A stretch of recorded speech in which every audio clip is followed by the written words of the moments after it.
Let's do some dungeon keeping. I wrote these at the beginning of the week, I can't even fucking remember. Oh yeah, Linke pointed out that some features say that like a spell or some spells should be always prepared. And I've got that thing of you can't prepare a spell if you don't have the components for it.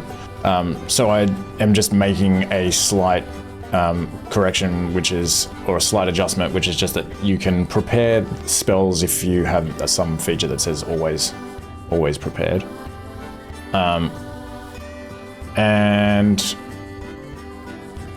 yeah, I guess we just got to keep an eye on whether or not you've got the components for them. Another thing was Shillelagh came up last week, and I talked about this with you as well, Linke, during the week. Yeah, like I think I'm going to stick with my ruling from the last session. Just although like the weapon is one of the material components, I feel like you still have to get 2 other components from your bag, and you can't really do that while you're holding the staff. And yeah, so you still need a free hand for that. And oh yeah, even with the Warcaster feat, if you're using a component pouch, you still couldn't cast Shillelagh with shield and weapon because Warcaster only affects somatic components. We realize that as well.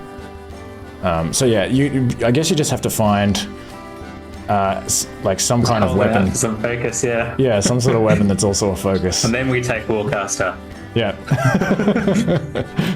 We'll get there. Well, maybe. Who knows? Who knows what might be out there in the wide, wide world of Ascentus. Other action economy stuff. Angelo, you were using the Kestros in the last session without doffing your shield. It probably didn't really matter because you were just like standing on top of the building, but just keep in mind you've got to have a free hand to load it. Okay. And I've also actually changed the way that the atlatl works to make it sort of fit better with what an atlatl would actually do. So now it'll actually fire your spears, and it just kind of allows you to like shoot them further, and it uses your dex. And it's like a one-handed weapon now instead of a two-handed weapon. But yeah, you still got to have like a free hand to load it. What else? Oh yeah, skin shrooms. I've modified skin shrooms a little bit because it's kind of a complicated spell and it's like difficult for me to assess it properly even though I made it. I think it really it's basically just inflict wounds, except that it has some dubious utility. You'd probably the main time that you would use it is when you're in a situation where you're in melee range and you want to get the fuck out of there. Although you can, as a druid of the Circle of the Spores, you can cast it as a bonus action, so it kind of makes it a little bit cooler, but yeah, I don't know. I think it's pretty janky probably, but thanks for keeping it prepared. Can I ask what the change was? Oh, I just made it do a little bit less damage, because when I was looking at it, it had an error in it, and then I was like, wait a minute, was it supposed to be this, or was it supposed to be that? And then I kind of realized that it was potentially pretty hectic. Yeah, it was a bit scary, honestly. It seemed like I'd kill myself whenever I had a chance to cast it, so I was a bit Well, so, because you can enter the cloud for the first time on a turn or starts its turn with... So if you're in melee, you can cast it and then run away and you won't be affected by it. Does that not count as me being in it It's only if you enter it for the first time on a turn or you start your turn there. Okay, I see. It's kind of the same logic as Moonbeam. That.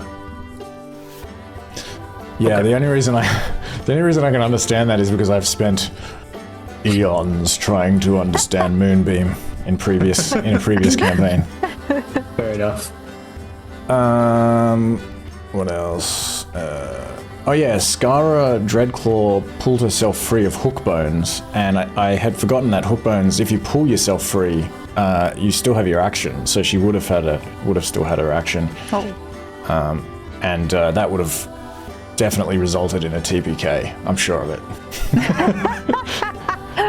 Happy one to forget. Also, I was doing ladders wrong. Climbing ladders would still be difficult terrain. I just wanted to note that. And I want to give inspiration to Vindaros for the fiery V for vengeance. Thank you. A memorable moment, and also like fitting for an Oath of Vengeance paladin. All right. Vengedaros.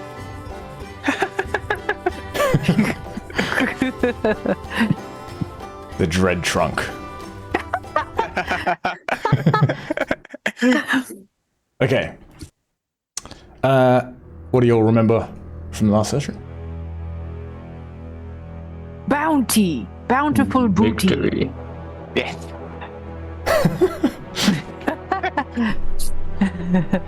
I don't remember this guy on screen. Should I? Oh, he was ill. Umak. Oh, okay. Yep. Yeah, he got very sick from the venom, the basilisk venom. He did have a token, but it was pretty dark. Oh, and you know what I realized? I think you guys killed those bloodhounds.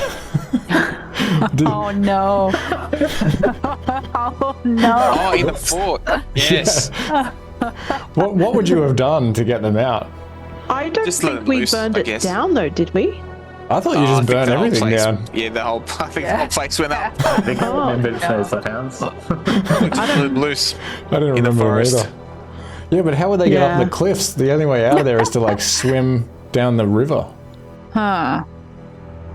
But dogs can do that. I mean, maybe that is what happened. Maybe they weren't like tied up or anything. Oh no, because they were on like the middle floor. How did they even get up there in the first place? No, they could have gone Oh, through the cave. cave. Down the Yeah, hatch. yeah. They would have gone through the cave where the sleeping quarters was in Yeah. the cave. Yeah. Looked Yeah, through the you're little right. You're to right. get away. Yeah, that's And how they just- got in there. Yeah. Of course. I knew that. They followed our scent. And they also could have jumped down the ladder, like the hatch for the ladder, onto the lower floor. I guess to they were go out desperate, that like way a if they 2 meter wanted drop. to. This is like PG, right? We don't kill pets in this Yeah. No, game, right? Well, if you wanted to kill them, that's fine. This is definitely not PG. Please, little friends. We gave them food. I expect a return on that food. As a result of that food, they all got like stitches in their sides while they were trying to swim away down the river to get away from the fire. No. They all drowned. All right. So the bloodhounds got away. What else did you do? Yeah, we barely got out there alive. We were like Yeah. a fair amount of wounds. Then we got exhausted. And leading the party out, through the forest. Yeah. Freed all the prisoners. Oh, got all this loot. Got lost a couple times. Yeah, Reddy was not. Could not find the. He was stars are lying. different, He was yeah. lying about the caves.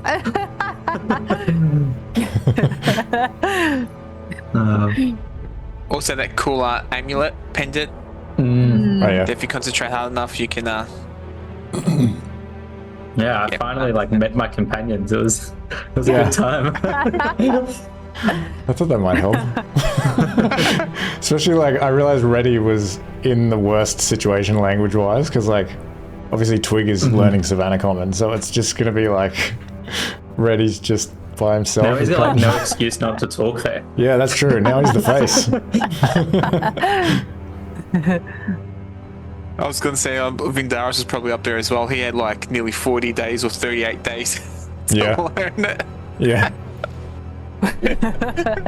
Yeah, I've still got an impossible task ahead of me, but doing better than Vindaros.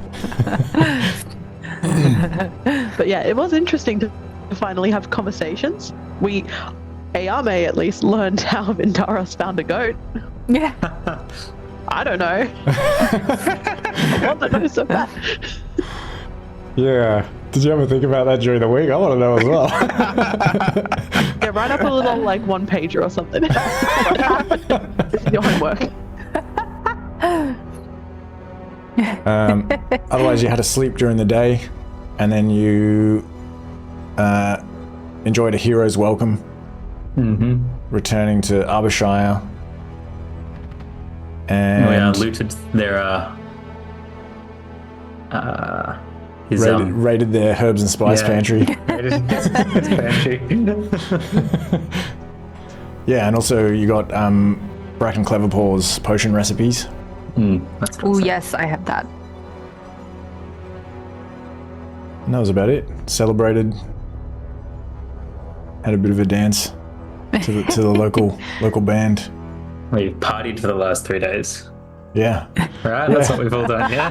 Just a big old rager. You didn't even recover your exhaustion. You just hung over and like. If anything, We'll yeah, trudge I'm away. more Victorious, exhausted. but All right. So let's do a level up. I love the image so much. Yeah, it's awesome. Okay. Yeah. So now that your characters have had some time to develop and we've gotten to know them a little bit, I'll go around in some kind of order, or maybe you can just organize yourselves, I guess, and just ask you a couple of questions. Who wants to go first? Without knowing what the questions are. I'm just kidding, I sent them to you beforehand. I'll go first. Well, All right. Twig will go first. Twig. What would you say are your most defining personality traits? And are they the same as they were at level 1? Oh, most certainly. I'm still a very curious and a very curious young Tarsian, and maybe also becoming a little bit more shrewd, perhaps. And what are your central views or beliefs? Okay, so Twig is very like he is pursuing knowledge. He's so curious. He wants to really understand the world, and especially death. It's something that he was sort of learning about before, but yeah, he's sort of understanding more about necromancy. He feels a bit of conflict between what he was taught and the sort of order, the orderliness of life and death is being sort of muddled up by him learning necromancy. So he's conflicted because he's interested in necromancy, but he's like, oh, this is so taboo. it might offend the Mem, the god of rot. Yeah, it might offend, yeah. And what are your most prominent flaws? Or what is your most prominent flaw? So his sort of obsession with death and knowledge, and trying to understand it, and like his pursuit of knowledge can overwhelm things such as ethics or compassion. Nice. What is your alignment? Do you have an alignment? I think I said like nobody had to pick an alignment. Chaotic good. So far. No, he's a good guy. He's just, a bit keen on. Right, it sometimes overrides his morality. It doesn't mean he's not moral. Yeah. Okay.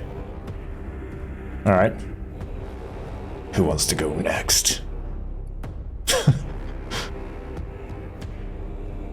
Oh, Pindash will step into the ring. All right.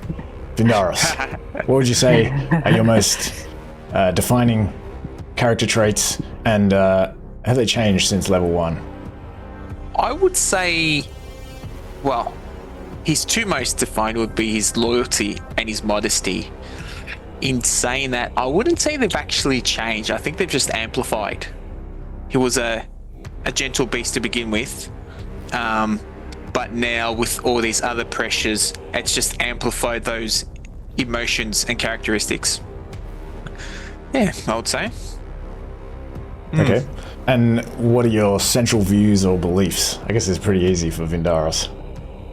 Yeah, and now he's actually he wants to stand up for the little guy, the one that's that gets picked on by the bully. He wants to right those wrongs and make sure that they receive their punishment, not to get away in this world like free will, doing whatever they want. Sweet. Yeah. And what are your flaws? Again, I would say once he's made a decision, it's probably pretty hard to change his way of thought as well. For instance, with those, you would have seen it with the thistles. He was hungry, he knew it wasn't the right idea, and he still ate the thistles. Even though he probably knew it was wrong, but so sometimes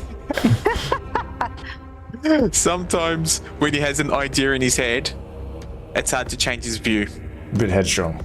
Yeah. All right. Sweet. Who wants to go next? I was waiting for my mic. I'm happy to go next. Okay. This feels very intimidating, by the way. The music doesn't help.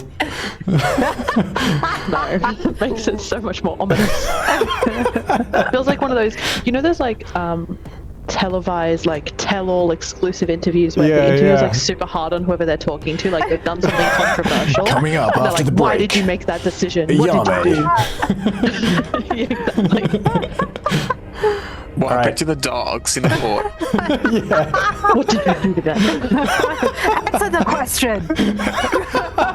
Answer the question. All right. What would you say are your most defining personality traits, and have any of them changed since level 1, since first level?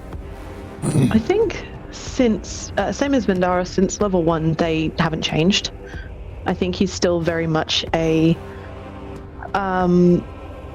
highly protective person.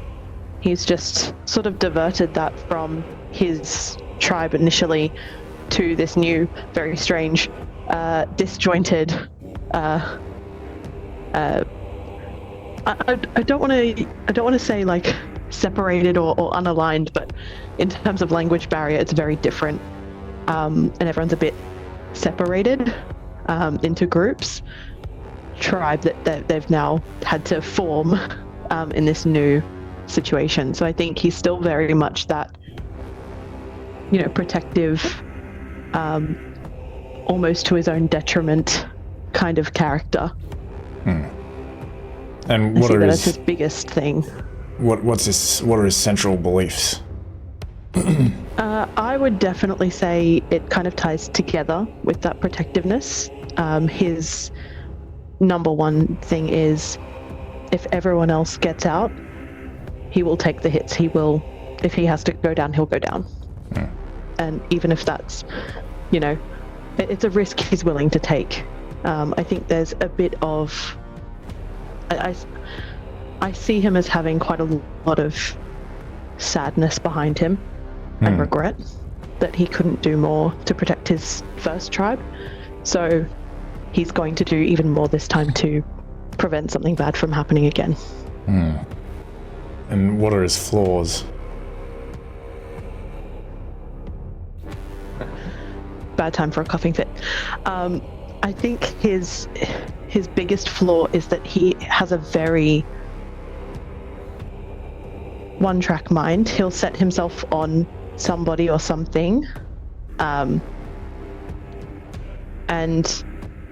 it takes him a minute to kind of realize, oh shit, maybe that's not what I should be doing right now. And he's also, again, kind of tying into that, he'll go down fighting, but that also means that he might be leaving others exposed to something in his absence, if that makes sense. So both Like the if he's off Vindaros doing his own thing. and A Yao little Mei are bit. pretty headstrong. Yeah, I think we're kind of, I kind of see us as just like running into things and not thinking quite so much about it first. And again, we'll kind of take the brunt of anything up front for major hits. We'll try and keep the others back from it where we can. All right. And Reddy, what would you say are your most defining personality traits, and have they changed since the first session? I think some of them have changed, some of them have stayed the same. So, even though he's not in a centers by choice, he's still got this like really big curiosity about the world, and he wants to sort of explore everything and make the most of however long he spends here. He's really lamenting the fact that he didn't get to. He forgot to jump off into those waterfalls and the Dreadclaw's hideout. So he's got those down on his bucket list as a return visit. That's right. That was what he was doing when we first met him. Yeah, jumping into a and waterfall. he was just a bit too distracted this time around to make the most of it. So A good thing, because there he's were really keen to piranhas get in that water. yeah. That's free dinner. What do you mean? I think he's always been sort of a bit solitary, and I guess that's sort of come out even more recently with the language barrier being what it was. But we'll see if that changes now. With this pen that he's got. But what has changed, I think, is that over the past few weeks, he's become like really loyal to this group of friends, even not being able to communicate with half of them. He knows that they're looking out for him, like really no one has done before, and he can't help but sort of try and return that as much as he can. And what are his core beliefs? I think his core belief is that sort of like this imbalance of the world, that being taken as slaves, and then all this imbalance that's in a sense, it's sort of the way of nature. He's sort of seen Druids in his tribe in the past try and take it as their responsibility to sort of protect and preserve the status quo. And Reddy's sort of more of the opinion that like nature doesn't need protecting. It's the way of the world to be in this sort of constant flux, and some of these changes are more drastic than others. But in the end, it's all sort of part of nature's will. So he's kind of a bit chaotic.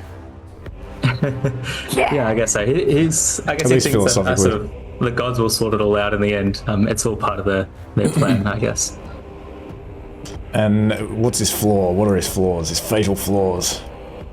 Yeah, there's a few. So I think he still tends to sort of, as I was saying, sort of be this like solitary and introspective sort of creature. And I think helping out doesn't really come as naturally to him as it does some of the other people in the group. So he has to sort of remind himself that like the plights of other beings, matter too. A part of him sort of feels that if he can take care of the slaves, and he can just leave Ascentus and go back to sort of what was, and not worry about all these other groups because they're not his people. So he's trying to sort of keep himself grounded and remind himself that these guys, these people matter as well. I guess because of that, he feels like he was never really like meant to be a hero. He was just sort of doing his own thing.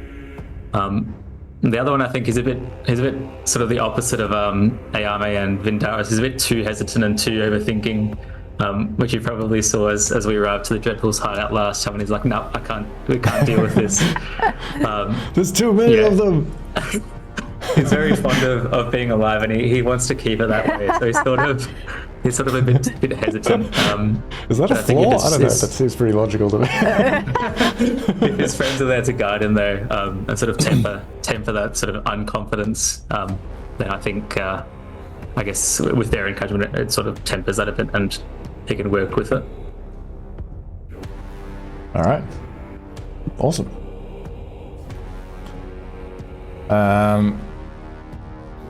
Okay.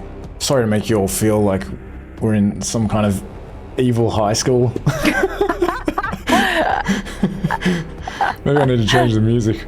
Do we get to level up now? No, sit back down. You have to repeat grade 3. Oh no! Where are my pants? I think I've had that dream as well. All right. All right. So, you have been spending the last 3 days in the treetop village of the squirrel folk in Caledon Forest in Arborshire. And you have been taking some downtime there, so maybe we'll just start with this downtime. Yao Mei, you wanted to do... What was Yao Mei doing? Like helping out? Just helping out, menial tasks, helping with the watches, basically just anything that they need that he can help with. He's just going to jump in and do it. So if he spends 3 days doing that, then he can have inspiration. And Reddy, you were doing Savannah Common for 3 days. Yeah, I think he's just talking and learning. He's probably following Twig around, like stalking Twig a little bit to try and learn some wizard magic, but... Yeah, well, I was just thinking actually for the downtime, you would need to spend, in order to learn Savannah Common, you would need to spend the time with somebody that can speak Savannah Common. Maybe I have to help out with the, around the village. I can drag him around with me, Fine. that's fine. He can just stand there while I do watches. Wow. Look at this magic. This is awesome. Sorry. I've got this sort of Randy just walking around with the necklace. Like, I know Savannah Common. Like, why am I learning it for? That's true. Can you learn it from yourself? Yeah, does it like... Ooh. I'm wondering whether like it helps at all, like, or is it just kind of like it all goes out the window? Like, I can't really like... Do the sounds that I'm making, like, do they actually sound like the sounds, or are they just like words? Yeah, I think it all goes out the window. Maybe like when you're talking, you kind of just understand what's being said, but it's not so much that you are able to, like, you wouldn't be able to translate word for word. What if I write stuff down? I'm like, this is hello. I don't think it lets you... Oh, does it not? It doesn't let you write. Oh. Yeah, I think it's Can only... communicate. Does it say communicate? That's pretty vague. It says communicate. That would suggest writing. I don't know, I wrote this thing. What if I like get someone to put a blindfold on me and then by the letter of the pendant it says communicate, and I can't. Wait, what is a blindfold? Gotta be like earplugs. Yeah, I intended for it to be only speech. So the word communicates not very good, but yeah. But yeah, go ahead and give yourself 3 days of Savannah Common. And Twig, you wanted to inscribe some spells. Yes. Do you need the list? Silvery Spurn, Ice Knife, Mage Armor. Okay. Silvery Spurn, Ice Knife, Mage Armor. Yeah, so go ahead and put them in your Twig's runes. Okay, yep. And you can do that. It's easy enough. Are any of them... No, none of them are like necromancy spells. Okay. And I think it's like fine. You wanted to identify some things as well.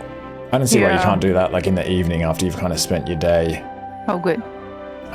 So maybe starting with the magical indigo crystal. Give me an intelligence check. You can add your Arcana modifier as well. Okay. 1 second. Intelligence with Arcana modifier. Oh, like just an Arcana check. Oh, okay. Yes. Okay. So you kind of stare into this thing and you can see this energy swirling around inside of it, this indigo energy. And it reminds you of the purple colored sort of bloom around the moon. And you sort of close your eyes and try to reach out into this thing to sense anything you can about it. And you can, as you sometimes do, kind of feel the instability, the unstable nature of magic sort of flowing around you. You're kind of plugged into this, being that you're a wizard. And you can feel on some sort of minute level that this instability is kind of being like these little sparks of inconsistent stability of magic are sort of being like drawn towards this magical crystal. And you conclude that this crystal will potentially absorb spell surges. Ooh. So That's cool. I'll give you the... Oh, did I not make one of these? Maybe I didn't make one. Oh, I didn't make one. But I will probably...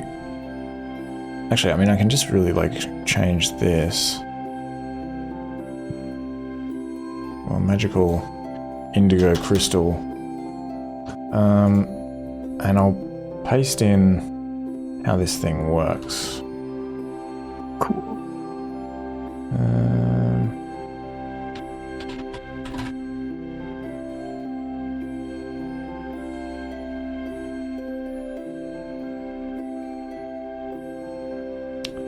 Yeah, okay, there's like a lot of text here and there's like spoilers in it and stuff. I'll work it out later. I'll paste it in for you later. But yeah, you conclude that this crystal will like protect you from spell surges. Yeah.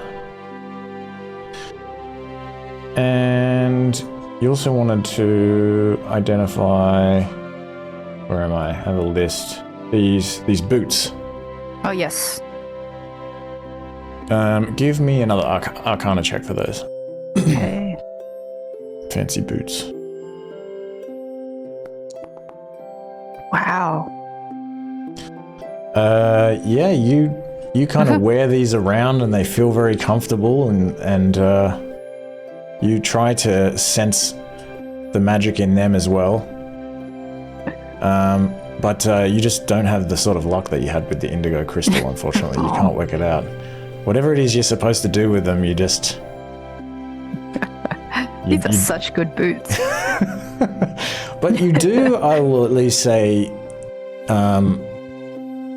you're definitely confident that these are magical boots. And the other thing was these strange red bones that you wanted to identify. Mm-hmm. So just give me an intelligence check for that. Okay, normal one? Yeah. I'm trying to think, did anyone mention... I don't remember if anyone mentioned anything about these, but you just think, after just sort of pondering on it for a little while and looking at the sort of unified way that these things have been made, that this is like some form of money. Illegal money. Yeah, some form of illegal money. And you probably can't know, like, actually how much they're worth because you just wouldn't have any way of knowing that. But yeah, you think this is some form of money. Oh yeah, and the other thing was you still have this Ratfolk sorcerer's component pouch. You can just look in that to know what it is.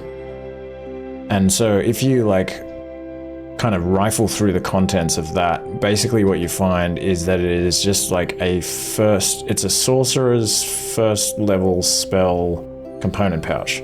So it has all components for first level sorcerer spells in it.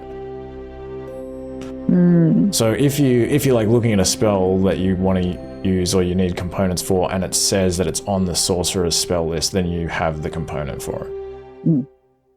Awesome. And Vindaros, you wanted to craft a rope ladder. Yes. No, because they're so, like, everything in, they've got these suspended villages. Like, I can imagine these structures are quite, like, defining counterlevers and learn that type of craft also with them. Yeah, so I'm sure there's quite a few number of ladders, and it's been, perfected over generations. So, yeah, that's one of them. Is craft a rope ladder, learn how to do that. Yeah, they can definitely teach you how to do that, and you can, as part of learning that, you can create one. I'll put it in your inventory. Oh, where is it? Oh, rope ladder. I prepared one earlier. This is one I prepared earlier. Where did it go?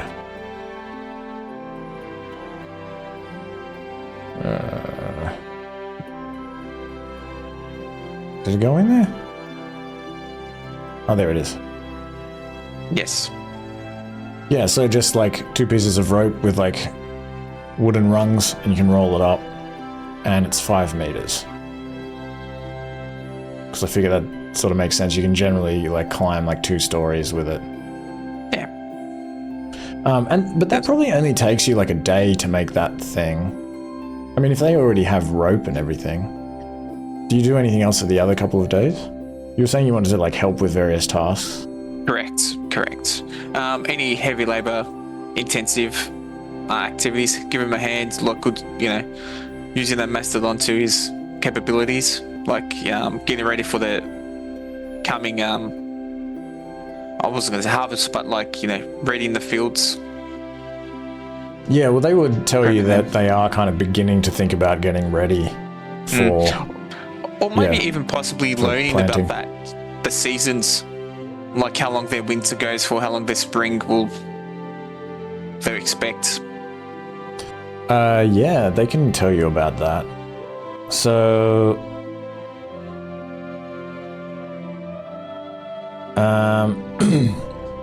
so I mean, you would already know. Except I think, like, well, in the jungle you might have different calendars potentially. Well, you were from the savannah. Still, it's like a lot warmer there, so the seasons would be like less pronounced. So maybe in terms of like, and you guys were also not so much farmers as more nomads. Yeah, I would think nomadic, but from season to season as well.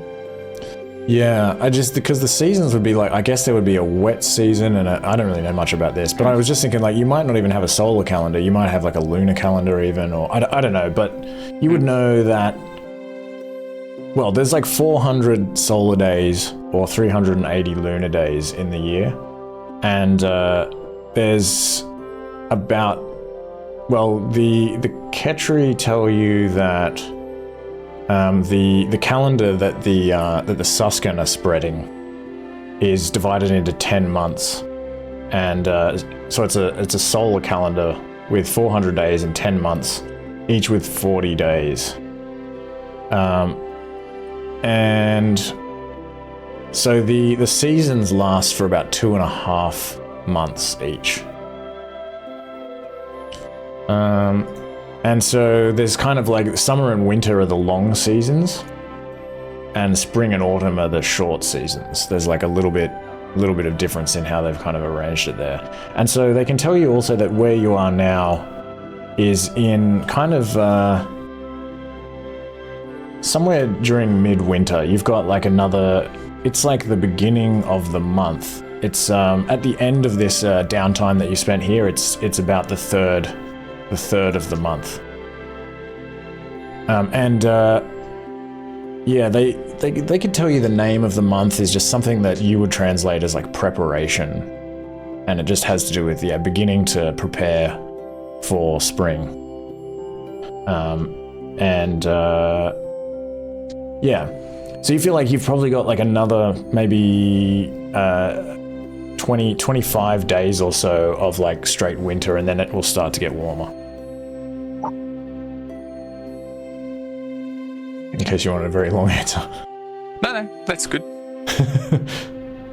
And yeah, other than that, I can't really give you the inspiration because you've got to do 3 days of selfless acts. But yeah, you've got a ladder and some knowledge. And they feed you while you're here and feed and water you. And yeah. Is there anything else that anyone wants to do in Arborshire before you leave?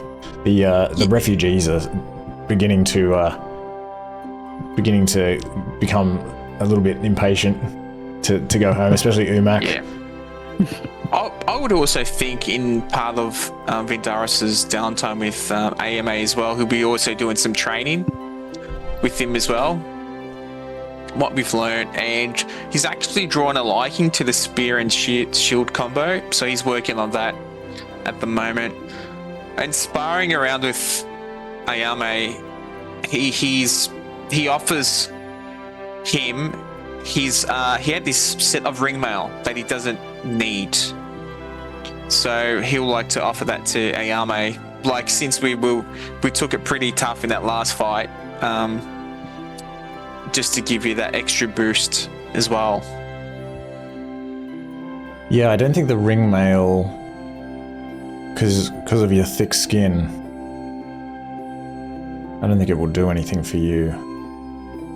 Where is it? Ring mail. Bronze ring mail.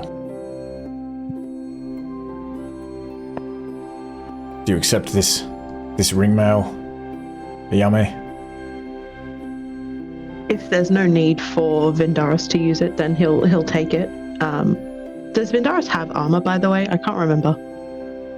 No, he's thick-skinned and shield.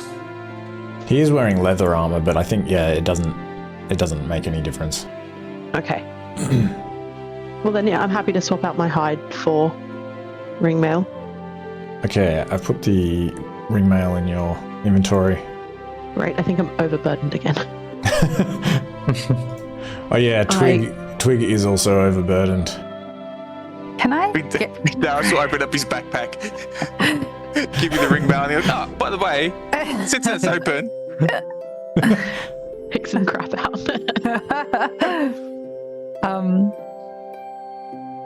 Could I discard some of my items? Yeah, of course. Yeah, that's what I'm looking at doing at the moment. I'll just take my hide armor. Loot. Actually, Twig, I think you have like 6 bronze daggers. What? Keep them. We need it. I think we were bringing them back for the tribe just in case, because we had watches and stuff organized. Right. I think that was the intention of having so many. I wouldn't mind one of those in the meantime. No. Of course. Illegal. Of course. Would you like a spear? Vindarus pulls out 9. He's carrying 9 spears. Would you like a spear? He's just like fumbling all these spears. Just a big bundle. I prefer blunt weapons there. Wait, you just asked for a dagger? No, that's more for like, I don't know, riding or something, shaving, I don't know. Does anyone need hide armor before I just get rid of it completely? Okay. Yeah, thank you. And I guess I'll give it to the Ketri. They can have it. Same thing with leather armor, but I don't think anyone needs it. So The Kedri will definitely appreciate the armor. Hide or leather. Would they want a buckler? Yeah. Or does anyone else want a buckler? I think no. Maybe. Okay. Nah. I'll get rid of I think that. there were some bucklers maybe back at the... Oh no, you have shields but no bucklers. Okay, you don't have any of those.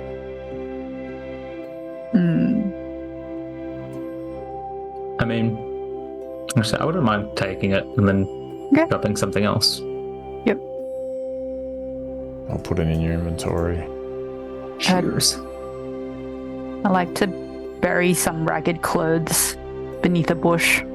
Oh no, I want those. Do you want those? I want to keep warm. Yeah. Oh yeah, okay, It's okay. been tough these last few nights. Do you want mine as well? I love ragged clothing. That's my favorite. All right, we give all of our crafts ready then. I have 3 ragged clothings. What a day. What a win. killing, yeah. Yeah. Oh, and I will give Vindaros the pipe that I found. All right. Thank you. Seems your style. He was actually carving a pipe, and Yeah. he'll look across and be like, "Oh, this saved me a few days." Like, Yeah, it's like if it starts to take shape, Ayame will notice and be like, "Oh, I have one." Just kind of dig in, like, hand it over. It's a little cold. Yeah, I mean, you can smoke regular whatever you want to smoke in it, but it will still, no matter what you do, always cause you to exhale this blizzard breath. he might continue as well. His standard. Is it really cold breath? Is that Is it what? right? Is it cold breath? What? Yeah. It Oh, well, I'll post it. It's called the Pipe of Blizzard Breath. It's pretty cool. You can like cool down your soup really efficiently with this. Yeah. Nifty. Yeah, or put out a fire really quickly if like Or someone's be coming. a pest and cool down someone else's soup quickly. Yeah. Actually, can I also identify the bracelet that I took off Skara Dreadclaw while we're kind of having this downtime? Yeah, so with Realized I didn't actually identify it. the bracelet, you got the sense when you were holding it that you might be able to sort of develop a connection with it if you kind of spend some time with it. So if you attune to it, you will automatically identify it. But that would obviously mean taking the risk of attuning to it, and you don't know what it does exactly. On the other hand, you can just try to identify it. I think I'd like to just identify it for now. Oh, okay. Just for now. He's curious about it, but not curious enough to make permanent changes to whatever the heck he's doing. All right. Give me an intelligence check. Okay. I guess you can add your. Do you even have an Arcana mod? It's +1. Oh yeah, you can give me an Arcana check. Okay. Seeing as it's a magic item.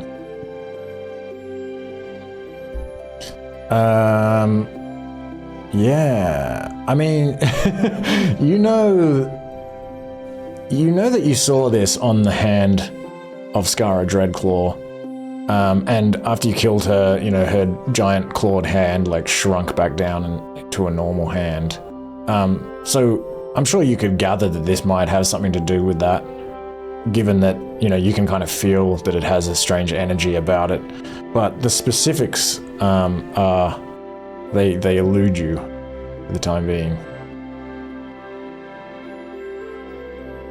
But actually, if you don't want to identify anything else, you could try another 2 times, so we can just give it to you, actually, I'm thinking. Yeah, I'll try again. Okay. We'll say if you're going to kind of do it every night, we might as well just identify it. For the flavor of it, I want it to take the full, the 3rd time. That's when I figure it out. Okay. You're like, oh. Okay, where is it? Where is it? Bone bracelet. Okay, I will remove that and add Dreadclaw bracelet.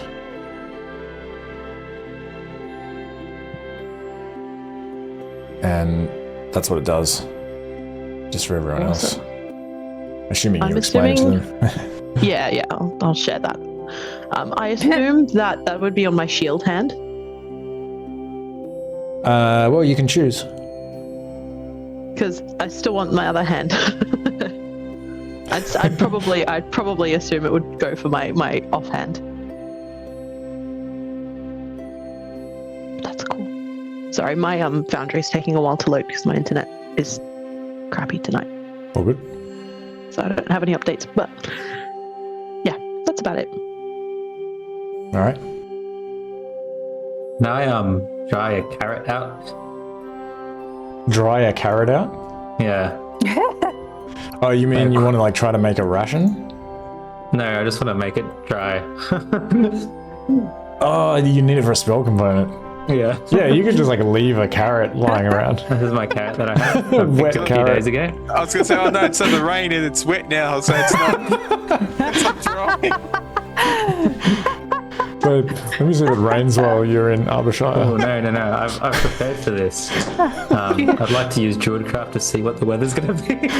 Oh, okay. Doesn't rain on the first day, or the second day, or the third day. No, it is I leave my carrot out to dry. blue skies.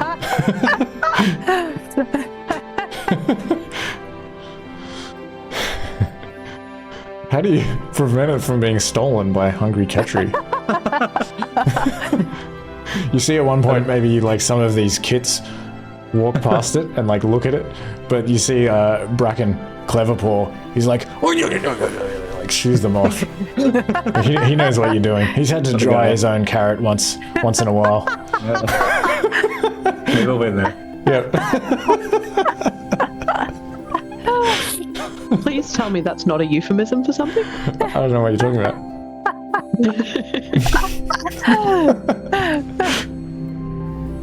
All right.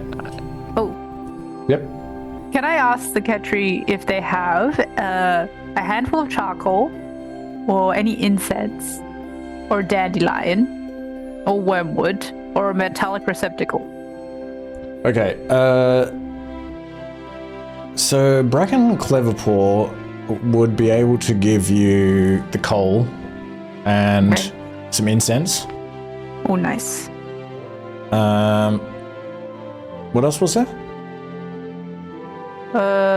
Wormwood and a dandelion, and a metal receptacle. Okay. Yeah, I mean, these guys are like very grateful for what you've done, rescuing their children. So, he will give you a little bronze incense bowl. Ooh. And it's just like really beautifully designed. Got these like little decorative patterns on it. He's like, wait, can you understand him? You can't understand each other. But he kind of nods and grins and gives it to you as you like point at things in his little alchemist's abode. And he can also give you... Do dandelions grow in the forest? Probably. There's like open areas in here. Yeah, he can give you dandelion. And wormwood... I think wormwood...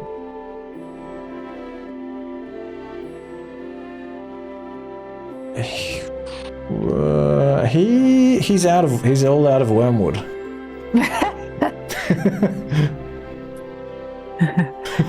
Well, thank you very much for your gifts. No worries.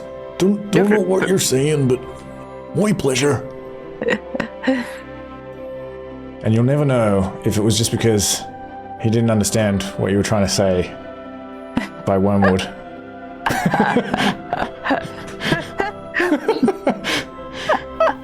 As you leave, he's like, oh, nobody goes for wormwood no more.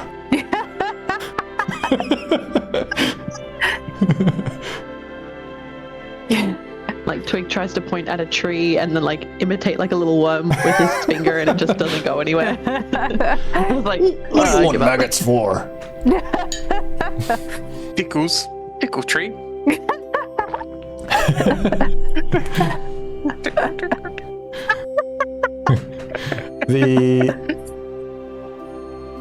the name of the river, or the sort of the stream.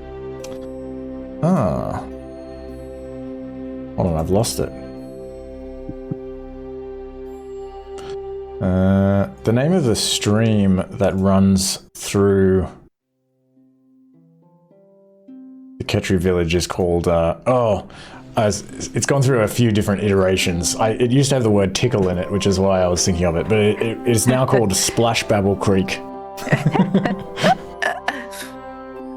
It used to be like Tickle Bubble or something, and I was like, that's too cute. I don't like it. Speaking of a time. But yeah.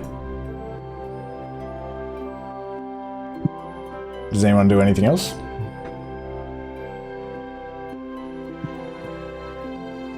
I'll say possibly before we leave the village, stock up on some rations, herbivore rations. If that's possible. They ration wise, they tell you that they gave you all that they had to spare when you first came through. They feed you while you're here, but they don't, because they've got to like survive through the winter and everything. They don't have anything more they can give you.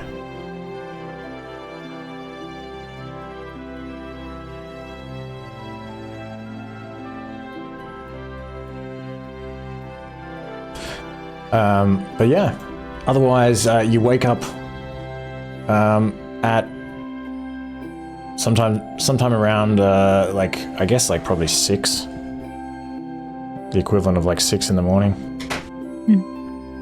and you can sort of pack up your gear ready. You can grab your carrot, tuck it away, and can't forget this. And the other refugees are all feeling a lot better. Razi is talkative and perked up even more than usual, and Umak has recovered as well. He's no longer feeling sick, and he in particular is very excited to go home and see his wife, and the gecko form lizard folk whose name is Krish. He's also feeling pretty good about himself. And the others include like a zebra folk, and there's a felid and a canid and a minotaur and a shrew folk. And they're all kind of ready to get going. Everyone's been looked after very well by the Ketri. And you can leave Arborshire early in the morning. And the Ketri all thank you again and wish you good luck, and tell you that they hope to see you again someday. Maybe ready, you can translate if you're using the polyglots pendant.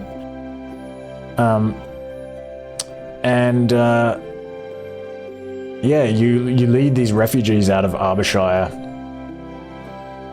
and Chief Skirin Jumblemoss, this like visually impaired, like tiny little old guy with nevertheless armed with a bronze sword, and Bracken Cleverpaw, this cloaked or robed old guy with bare feet and a long beard, and also Bram Bickerchest. Maybe Bram Bickerchest comes and like gives you like extra attention. Maybe he like chest bumps Vindaros.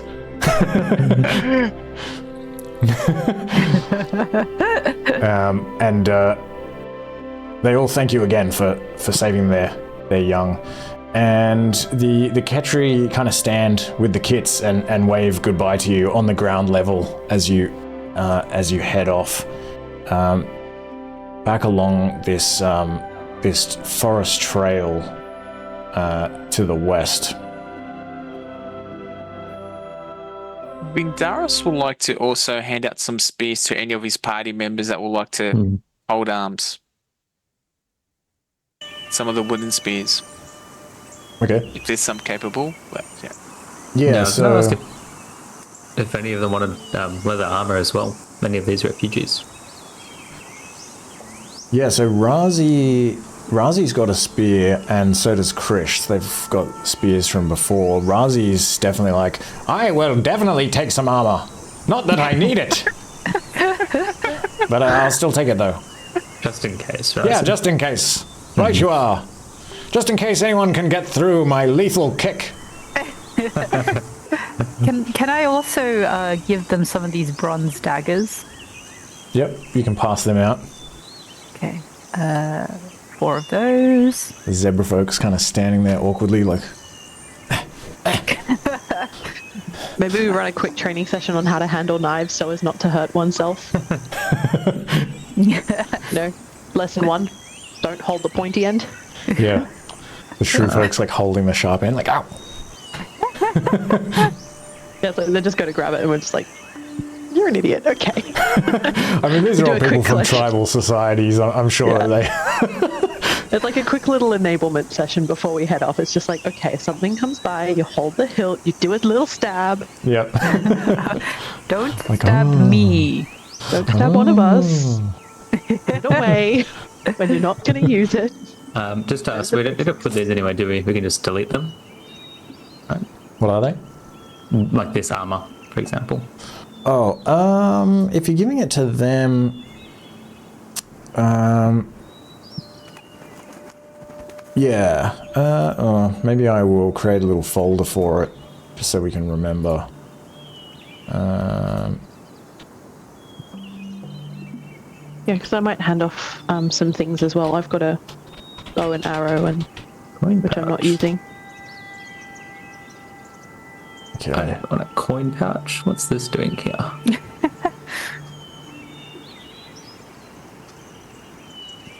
Alright. Where am I? Okay, so, Yao Mei, what did you want to give them? The short bow and the quiver full of arrows. Alright. Short bow and the quiver. You can remove them. Cool. And I've got 30 arrows in my quiver. Oh yeah, just remove them. That's fine. And Vindaros, how many spears did you want to give them? Wooden spears? Wooden spears. I have 9 on me. I don't need 9. I know. 5 of them want to take arms. I can hand over 5 or 6. 2, 3, 4, 5. Yeah, there's like 6 of them that don't have spears. You want to give them 6? 6. Alright. And what were you giving them ready? Leather armor. Leather armor. Okay, cool. Leather armor. You can remove that now. Alright. Actually, sorry, one more thing. Can I get someone else to carry the expensive rug that is in my pocket? rug. I'm still Me too, overburdened. bro. Can we just get one of the random ones in the middle just to help carry some of those things? Hey, yeah, mate. Throw it on. Throw it on. All right. Okay, expensive rug. You can put it next to the tapestry. All right. Chuck it in. And Twig, you were overburdened as well. Oh, you've like ditched a bunch of I've stuff. ditched some stuff. So you're like, For now. okay, cool. That seems about right. Okay. Okay, anything else? All right, so you can begin to head along this path. And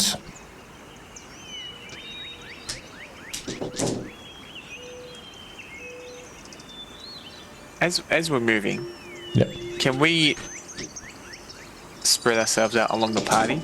Like Findaris would like to protect the tail of the party? Okay. Ayame will be up Keep it the front for navigation. All right. Okay, so Vindaros.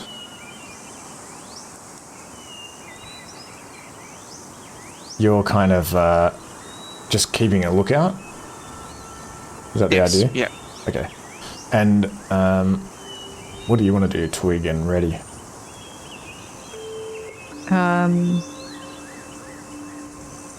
Yeah, I guess same in the middle.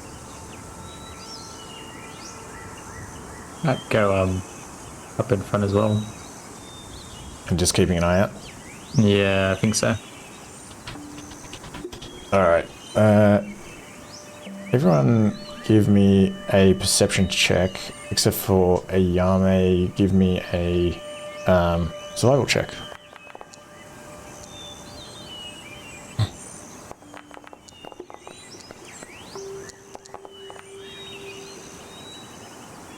And it's like probably somewhere around like 8 degrees, and there's no wind blowing through the trees at all. It's like a pretty calm day. There's no clouds above. You can see through the canopy pretty easily because a lot of these trees are dead.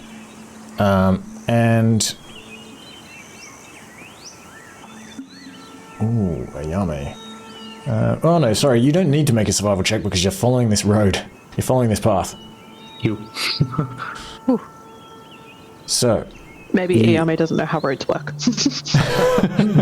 He forgot for 5 minutes, but then he figured it out. It's fine. do you want to do anything else? Okay. You can sort of point to the west as you begin following this path. You've been here before, so you can move through pretty quickly. And it takes you like a couple of hours. And as you're coming through here, you begin to see the trees thin out a little bit. And I'll say actually as you kind of reach the edge of the tree line, you can see,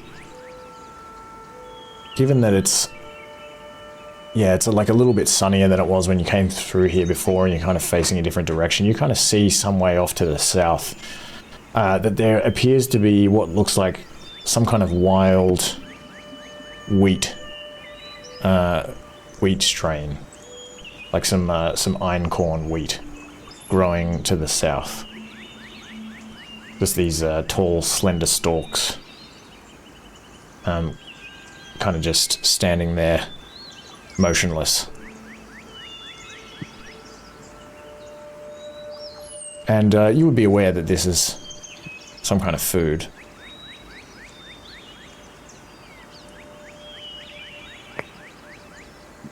Maybe we stop to eat there then, so we don't, for the herbivores at least, so that we don't use our supplies. Or even gather it, take it with us, yeah. Yeah, see what we can take. Okay. Is there any water around if we search this hex? Around here, yeah, give me a perception, well, give me a survival check, or a perception check, up to you.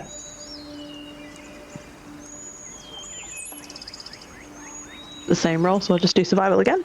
Hope for the best. Maybe it's a better roll. Nope. Terrible. Nope. Can't find any water. Yeah, you don't hear the sound of any water or spot any running through these trees. Not from the path, anyway. I mean, do you want to... You could take the time to search the hex thoroughly, if you wanted to do that. Yeah, if I could. Okay.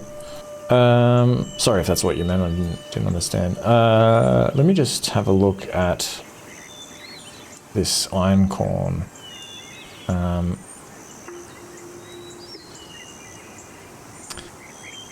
This wheat, if you kind of go over here, you can kind of like pull along these stalks and sort of pull off like a bunch of grains. Mm-hmm. But this would probably take several hours for you to like grind it down. I mean, Reddy might have, because you've got like cook's utensils. Yeah. Yeah, you probably have like mortar and pestle or whatever you might need to like grind these grains down and make like you could probably like make like a porridge or something like that. But you need to also cook it.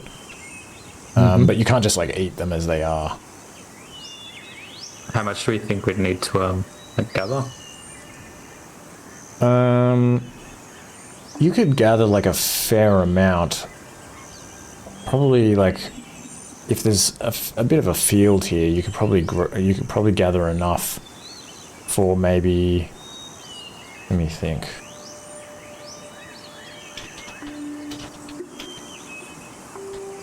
If you're just doing, you could probably gather enough seeds to like make three herbivore rations worth of porridge. I'd probably like to do that. Well, Yao Mei and whoever else looks for water, I think. Okay. Yao Mei, how long do you want to spend looking for water?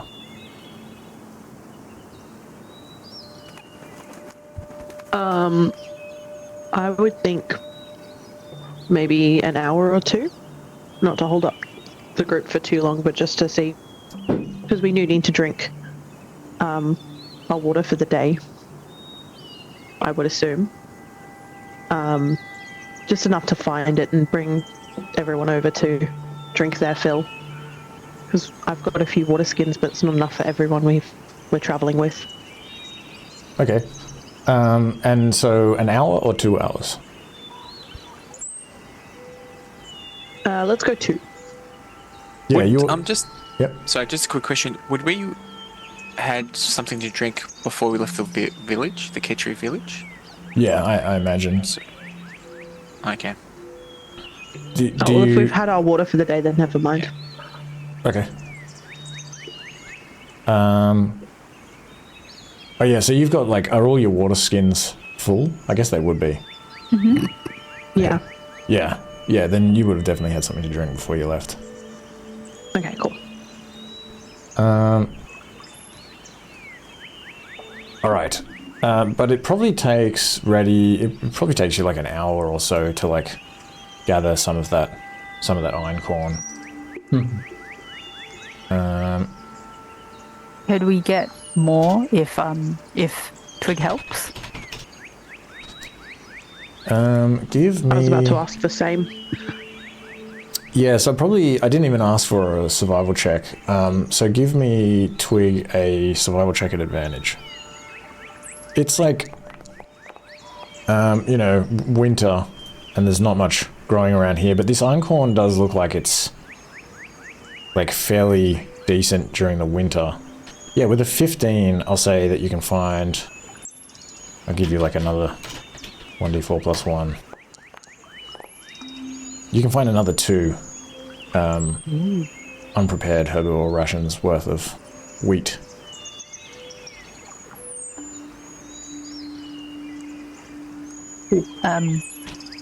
Reti, can you carry these ready? I'm tipping on the verge of falling over. Ooh, me too, but Oh no, okay. maybe I can offload some stuff if I need to. Okay.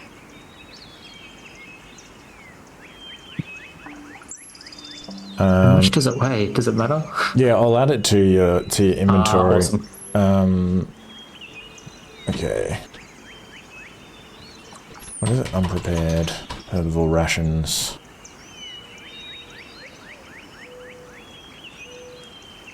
And what was it? 5. I throw my rug at someone as well. One-time offer. Did you say rug? Yep. Well, Is it an expensive rug? It's an expensive rug. You've got your ammo on, so we can talk. It's quite Expensive rug, valuable. like Yeah. AMA? Yeah. I'd say mine's probably a bit more expensive, but I'm not an expert. We can get it evaluated once we get back to camp. I gave you that rug. Shall I add it onto the Next to the tapestry. perfect? I'll let you add a second rug, Vindaris. These rugs aren't light.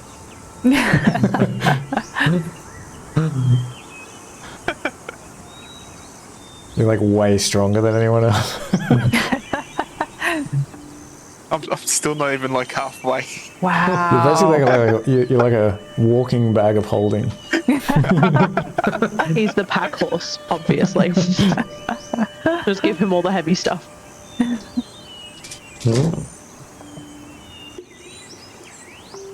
All right. Okay, so you can continue on for another couple of hours. And you return to Smorgon's Road. You leave the forest behind and turn back into the plains. And this small trail that you're on meets up with this much wider dirt trail leading north and south. And at this point, if you want to continue on into the plains, you'll need to make a survival check. Yao Mei, you can also map these like 5-kilometer areas, but you need to do it in like when you're not traveling. And if you map them, it'll mean that if you go through them again, you'll have advantage on your survival check when you try to navigate. Okay. Is it something that I'd have to maybe make notes on as I go, or is it something that I can just do at the end of the day kind of thing? Yeah, you have to do it when you're in the location. Right, okay. So when you're in the hex, you can map the hex. You have to be sort of like downtime or something? No, just not while you're traveling. So just during your sort of active watch, so to speak. Okay. But you also need like paper or a tablet, and yeah. I don't know if you have. You did have like a couple of tablets. Cartographer's tools. Yeah, but did it come with like some sort of? Yeah, I can't remember if it actually comes with like the medium or the. Carve it into the rug. Oh. Do you need medium? Do you need, like a ink or something? Oh yeah, sorry, not the medium. The what do you call the paper? Oh Parchment. yeah. Like parchment, no. Yeah, so you can use like vellum or like a wooden tablet or something like that, like a wooden plank. Oh, yeah, I don't think it comes with it. It's got anything. Yeah, but we can say that you have two thin wooden planks.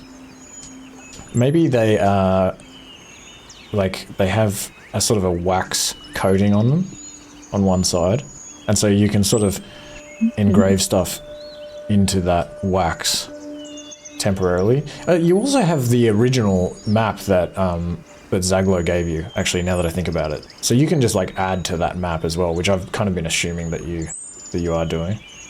Yeah, definitely wanted to be doing that. Just even for like the locations we visit, but maybe when we spent an hour where the wheat was, maybe I'll make a note of that kind of thing. If I've got a few minutes just to sit down and quickly scroll something down and just say food here or something. Yeah, so let me think. So mapping, if you want to kind of map that area, like in terms of just writing like food here, I'll just leave that to you as the player to like keep track of that, however you would do that. But if you want to actually sort of map that area, it'd probably take you maybe about an hour in that particular area, just because it's like fairly clear and you're on this road and it's kind of easy to traverse that area, so you can like map it in an hour if you want to do that. Yeah, okay. All right.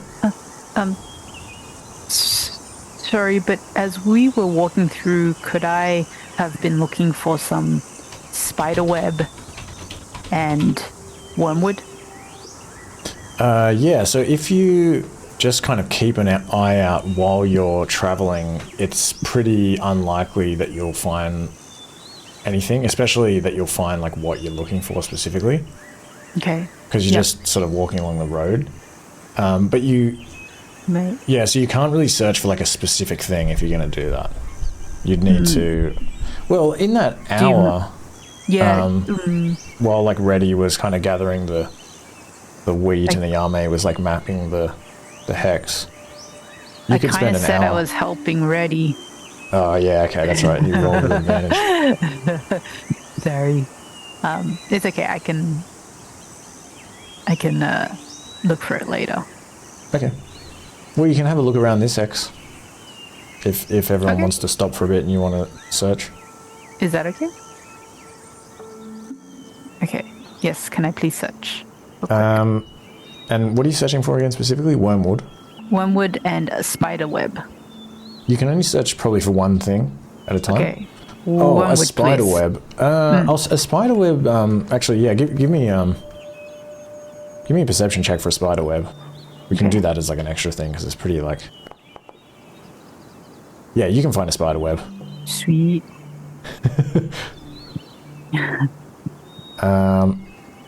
It's got like a little spider in it. Ugh. But how long do you want to search the hex for the wormwood? Ooh, I don't want to spend too long. I guess an hour. Okay.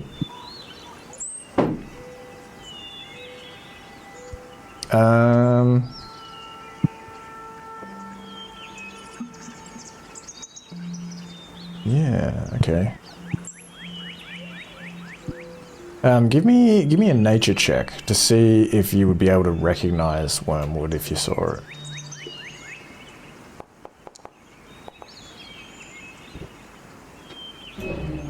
Okay, 15. Yeah, you feel like pretty confident you could recognize wormwood. You know also that there's like a small chance of mistaking it for like a different kind of aromatic plant, like mugwort or something. So now, give me a survival check.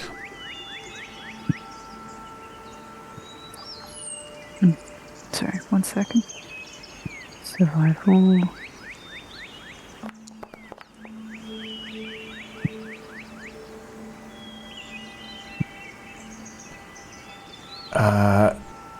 You look in places where you think wormwood should be, given that you know what it is, but you just don't turn any up, unfortunately. You just can't find any.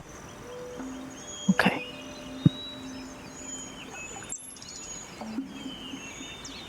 Yeah, you don't know if it's been recently harvested by someone else, or, I mean, it would probably be pretty rare during the winter as well, but there might be some kind of like lasting from the autumn, but yeah, you don't turn any up. And it's now like sometime around like midday. Could Yao Mei use that time to do some mapping? Just kind of sit down and sort of trace that road Yeah. onto the map? Yeah, you can do that in an hour. Cool. All right.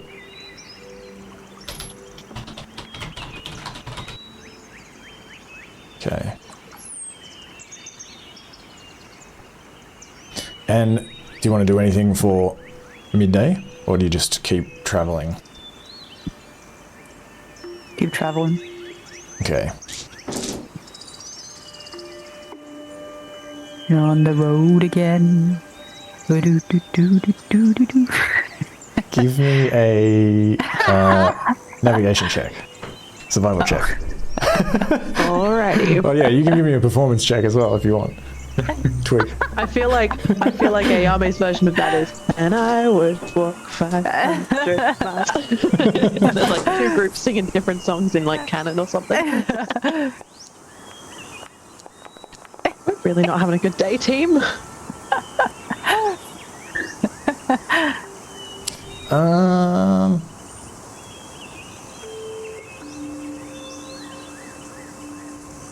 10.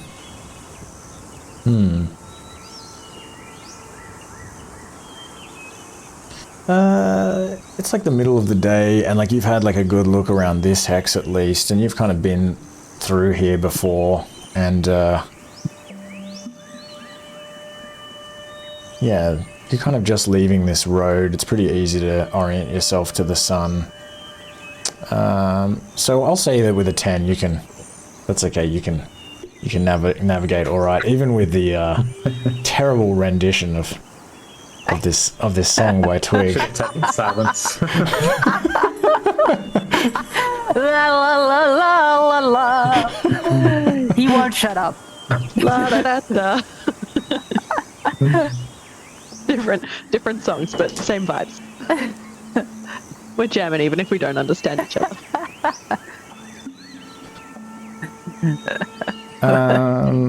Okay. And so you continue on, and it gets a little bit colder as you kind of head west during the afternoon. The wind begins to pick up a little bit. And it probably takes you about an hour and a half to begin sort of navigating through these plains. And around here, you can kind of see further ahead to the northwest, and you can kind of hear this. You can hear the sound of some trickling water, and you can kind of see that the ground here sort of begins to like slope downwards into this this relatively steep for the area kind of depression, and as you're kind of coming up here, yeah, you can see this like off, maybe like a couple of kilometers away, just kind of in this direction. And you remember coming here before, it was where you saw like a tiger drinking from a stream, and there were like these trees around it and stuff. But you also see, as you pass through here,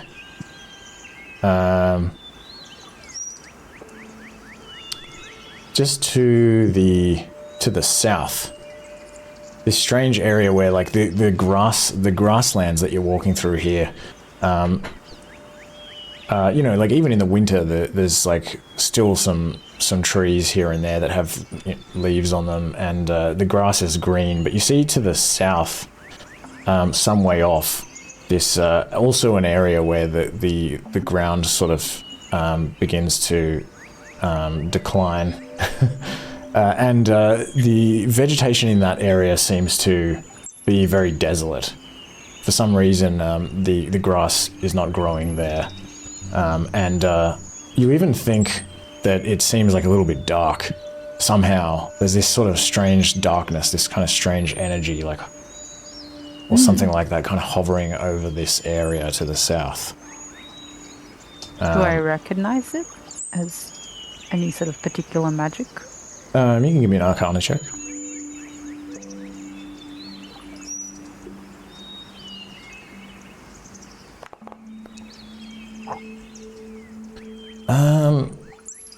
Yeah, you think that there is some kind of dark magic, like an ancient blight upon this land to the south. You don't know what it means, but you've seen or heard about places like this in the past that have maybe been cursed by ancient wizards, or perhaps by fey creatures from the realm of Elfine. Yeah, there's some kind of, you feel like this would be like a potentially a dangerous place to go, or you're not really sure. And many of the refugees that are sort of following along with you, they kind of look nervously to the south, and kind of try to keep their distance. I force myself to turn away from this place. And maybe I noticed that Yao Mei is sort of like drawing this stuff on a map. So, Yao Mei, can you just make a note of that mysterious but very interesting area over there? Does Yao Mei understand? Either way, he's marking something on a map because there's something not right about that location down there. Looks really dark for some reason.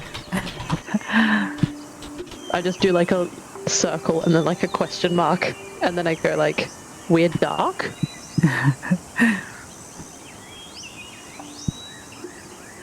All right. Oh yeah, and with a 14, you can definitely understand Twig. Oh, good. Thank you. I'll point at it and be like, I got it. Thank you. All right, but you avoid the temptation to look. I don't know if anyone else feels tempted. The refugees certainly don't. And you can continue on. So give me a survival check. Can someone help me? Yeah, I'll have. You can't assist with a survival check. Actually, I had forgotten that previously. Okay. The way that you can What's the assist start? is you can scout the area. Somebody can like scout ahead, or you can look for like a vantage point or something like that. So you can assist, but you just can't sort of do it directly by just saying, I help to navigate. Is there a vantage point? You can look around for one. Oh yeah, could I? Oh wait, do we need to? Sorry. Because we're following the path we took to get here. Because you've been here before, it's like a little bit easier for you to navigate. Right. And you feel Okay, pretty so it's confident you're still- able to move a little bit faster, but So it's still just a flat roll yeah. on my end. Woo! Nice. Wow, we did it. All right. So you travel for maybe another hour and a half.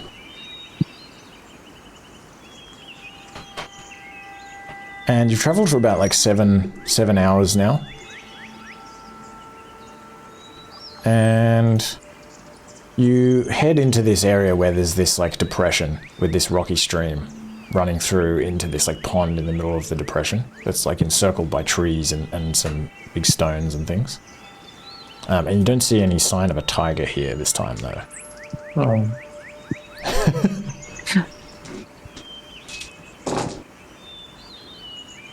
I guess you've all got full water skins and everything. But this might be a good place for us to stop, given we've travelled so far today already.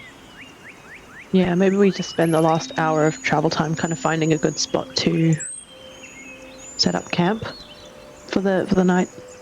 Okay, you can give me a survival check if you want to look for, yeah, like a safe place. Okay. How do I go about helping out with that as well? Or can I do my own survival? Oh yeah, Yao Mei, you can roll with advantage if you want. All right, I'll roll again. Ooh. Oh, hell Nice. yeah, thanks. Thanks, Benny. Yeah, you can kind of like follow this river a little bit, or this creek a little bit to the north, where this depression sort of narrows a little bit, and some of these hills are kind of sort of rising up on both sides of you. It's like this kind of pass through the hills. And there's some trees there, and you feel that you could sort of camp beside these trees, sort of protected from the wind and from prying eyes between these hills.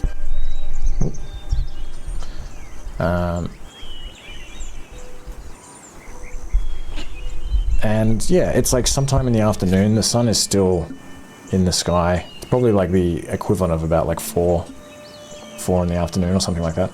Is there anything else that anyone wanted to do before, like, yeah, turning in? Did you just go to sleep at 4?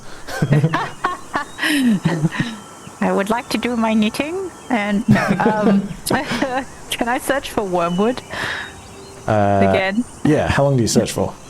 4 hours. 4 hours. I'm happy to help you out, Twig. Ooh. I understand what it's like to be without spell components. The days before I found my Indeed. first carrot were miserable. Indeed. I'll get a carrot one day ready. One day. When you're ready. We can use the same nature check, but how long do you search for? 4 hours. 4 hours. Okay, give me a survival check. Survival check. Okay. Oh dear. Wait, if Reddy is helping, Oh yeah, if Reddy's helping could you, I? you Could can I roll get with it? advantage. Yeah. Okay. I just roll it again. Survival. Come on. Ooh. Once again, you are just unable to find any wormwood in this area after 4 hours of searching. And Bindaro's search for herbivore rations as well. I was going to do that same thing, so I will help you. Thanks. We'll go Yeah. 4 hours. Yeah, give me a survival check. advantage. Yes. Wow. Wow. All right.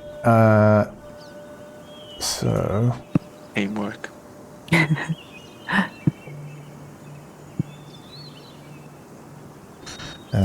you are definitely able to find something.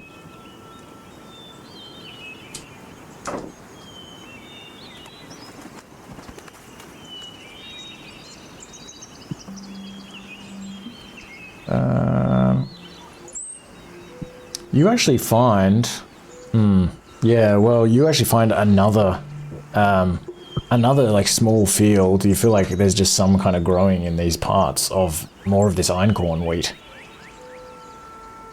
And seeing as both of you are kind of looking for it, I'll do what I did before. So you're able to like this field is like a little bit bigger than the other field, and you're able to get 9 unprepared herbivore rations from this. Thanks. Cool. Maybe we can spend the evening kind of cooking it up then. If Retty's got like a mortar and pestle, some sort of grinding tool, then we can maybe prepare this porridge. I just use my teeth actually. Hang on. How do you cook it? No, that's afterwards, obviously. But I mean, just for the mortar and pestle, I mean, as old tools, professionals like me. You know. Maybe we find a flat stone and we help grind.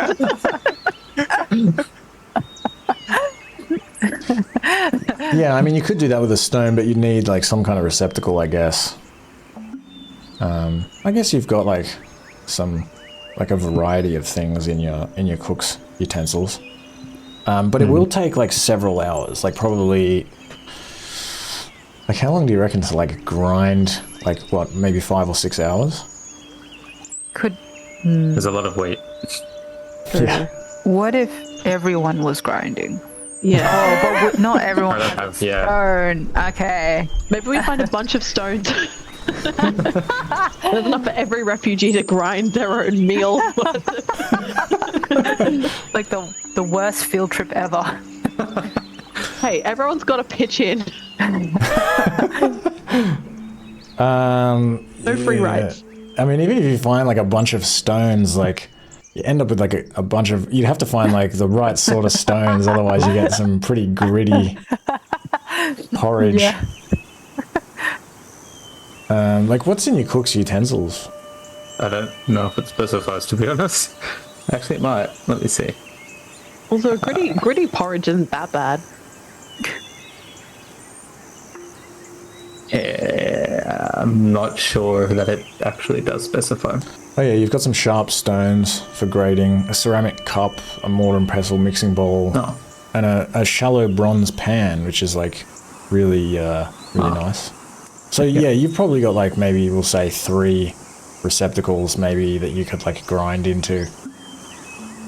So you can probably make 3 rations worth of porridge in that time. But that'll take about like, I'm gonna say 5 hours. And it's about 7 o'clock in the evening, like the sun is going down.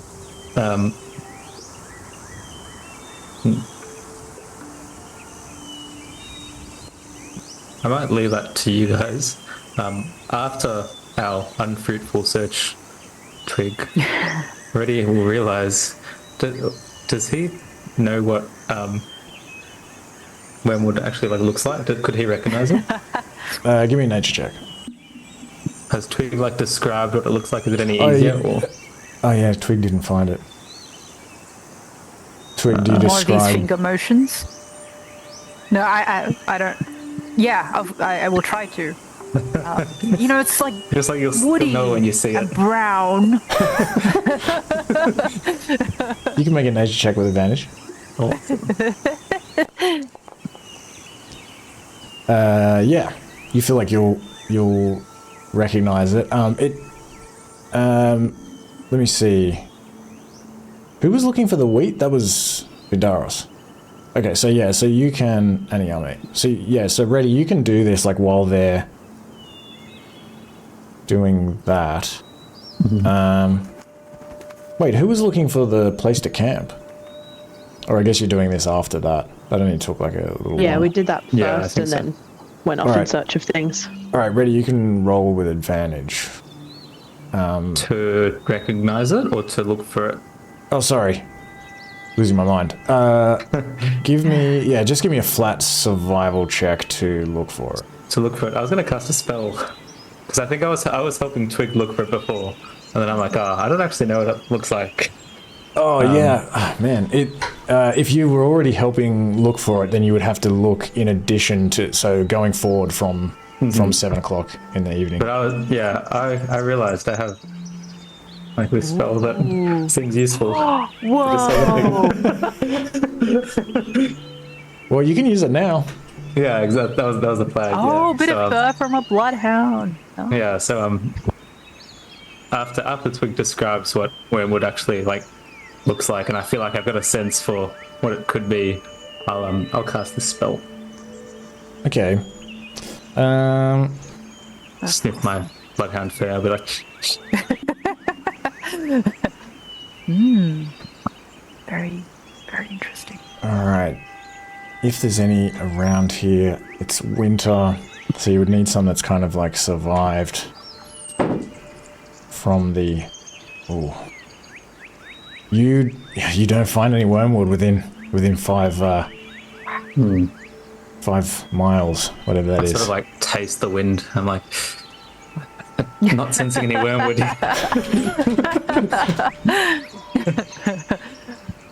No, I don't think there's much to be found around here too. Okay, thank you for looking. I completely forgot So handy. Okay. I could even do that. I mean, my mentor did it a few times, but never tried it myself. So maybe I just stuffed it up, but we'll see. Certainly seems handy. Alright, so what do you do for food? Did we eat in the? Oh, you mean for the? Oh corn, yeah, sorry, you're the right. grain. You ate this morning. So yeah, you're not. You don't need to. Everyone is well fed for the day, so it's not urgent to. I thought we were going to start grinding corn at 7 p.m. I'm corn. Maybe that's a Grinding tomorrow wheat. task. I just thought if there's a way we can start preparing it, if we grind it, then maybe we can cook it tomorrow kind of thing. But if it's going to take too long, then fair enough. Yeah, I think it'll take if 3 people are doing it, I'll say probably 5 hours to do 3 rations worth. Does that mean 5 hours for one person to do one ration? Yeah. So 5 hours for 3 people to make 3 rations. Yeah, so one person per ration. I was just going to ask. That's the whole way to the ration. You don't need to cook it as. No, then well. you need to cook it as well. But that'll only take half an hour, I'd say, once you've ground it up. I don't know how accurate this is. I don't know if it'll take a bit longer or a little bit quicker. I'm not sure, but we'll go with this for now. Yeah, mate, we gotta look for berries.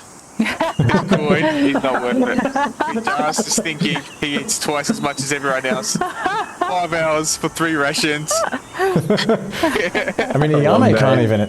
Yao Mei, you're a carnivore anyway, aren't you? Oh no, sorry, you're an No. omnivore. Yeah, I can eat anything. Yeah. What if I use both my hands? infused with 2 separate stones. What if we use the haste spell? Do you have that? Do we get it done in 2.5 hours? Nobody has the Daros haste can use spell. his trunk as well. 2 hands in the trunk. Yeah, but you only have 3 receptacles. Oh no! I've actually got a chalice. Daros has a copper chalice with silver.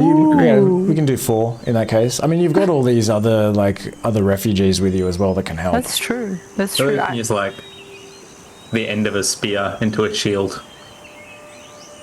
Just a big bowl, right? I think it would take more precision, more like. It's also a little unsanitary. Like, do we really even want to cook that's that true. with the rest of it? Like, it's a bit That is very yucky. true. Gonna get really sweaty, like, gross stuff in there. Oh, so Twig, you've got like 11 carnival rations, Yeah, So- I have a lot of Russians. so you're good. But yeah, please help me eat them. Blech. But yeah, like everyone's fine for the day. So, do you want to take a long rest? Yes. Okay. Can I charge up this Finger of Withering first? Yes. Very good. I might look for my own plants as well. I think. Before we say, what time is it? It's sometime in the evening. It's like the equivalent of like 7. Okay, I might cast this spell again and see. I want to look for a moonseed plant. Do I know what those are? Moonseed. Because I don't know what those are. I don't think I've prepared that either. It's a real plant. Yeah, when you were saying those ones before, like wormwood, mugwort, I'm just like, I recognize all these from Harry Potter. But yeah. Harry Potter and absinthe. Yeah.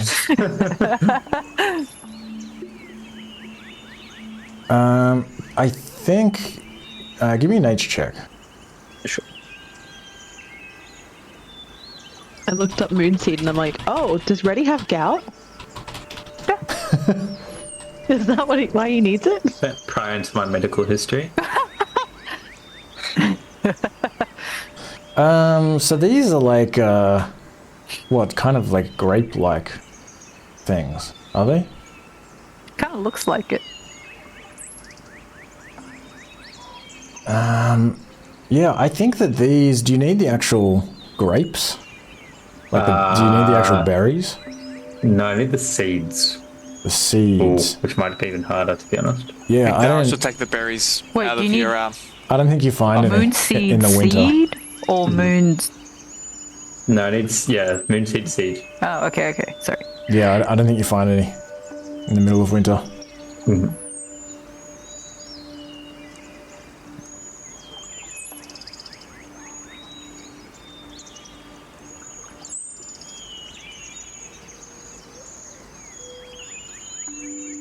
Anything else? No, that's it. Sit watches. Happy with our standard default. All right, so you're kind of preparing to settle down. And, let me see. Oh yeah, you don't need to eat. And, these refugees, I'll say that the Ketri have kind of given them some blankets and things like that. So they can sleep pretty comfortably. Do you light a fire? Yeah, I think that's fine. Maybe we do another couple of smaller ones this time rather than just the one big one, because again, we've got a larger group. Okay. So we'll just stick with that as the default, at least like 2 fires. So you light a couple of fires. All right.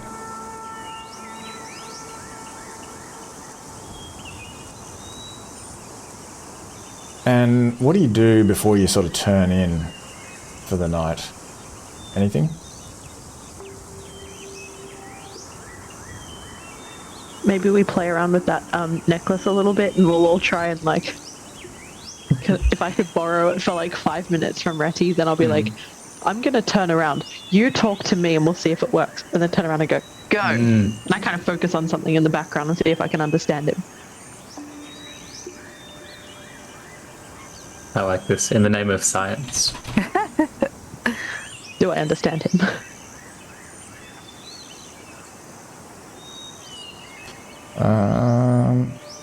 Okay. Let me just make a roll. I understand Yao Mei. That works like a treat. You always get me. Like if I look in the reflection of like the water at Yao Mei, does it still work?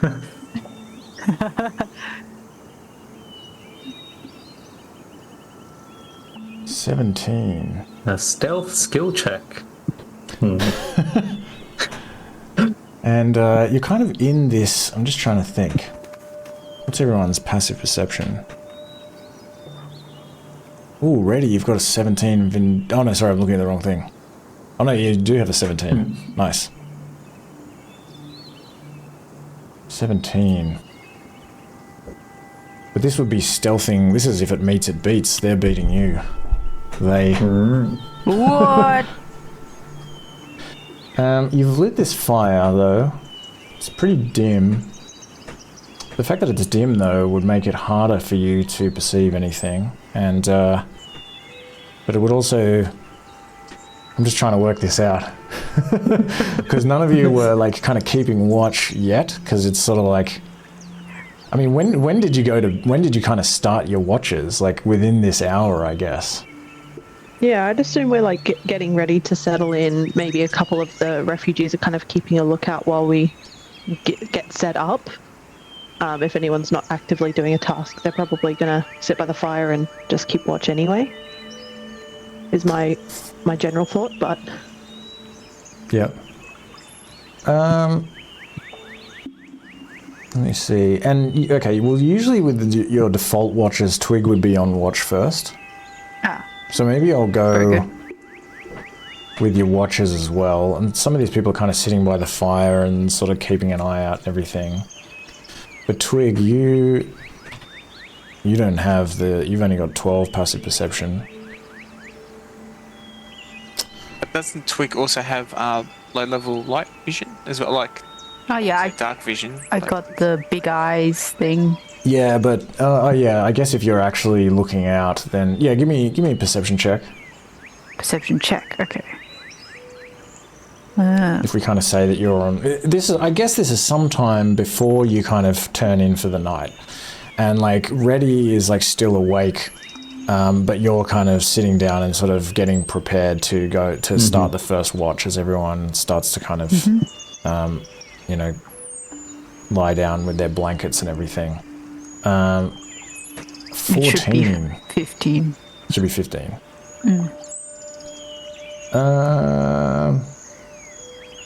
Yeah. Okay.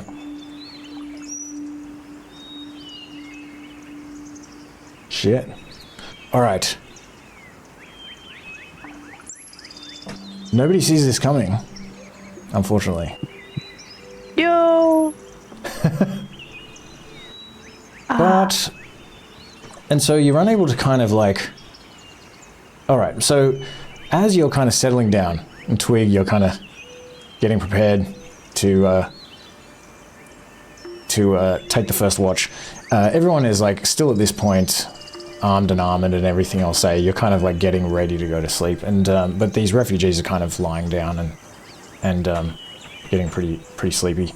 You suddenly hear from over the hill to the northwest the sound of horses galloping in your direction. And before you can really kind of react to sort of draw your weapons and kind of get prepared and sort of, you know, kind of look around and like work out, you know, the sound of these hoos are sort of echoing amongst these hills that you're in. You all of you just suddenly kind of hear that this galloping sound is like upon you as it kind of comes over the hill. Perhaps the hill and the wind was sort of like preventing you from hearing this sound before as well. Or perhaps they were, I mean, these guys, they were moving pretty stealthily. So perhaps they smelled your campfire smoke and they only began galloping as they neared your location. Anyway, you suddenly look up as you hear this like cry, like ah! And there are several individuals riding down this hill towards your little encampment between these hills. And it is like pretty dark, so you just see silhouettes, but you see what looks like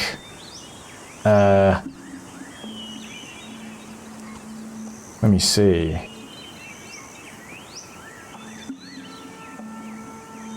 How many of them are there?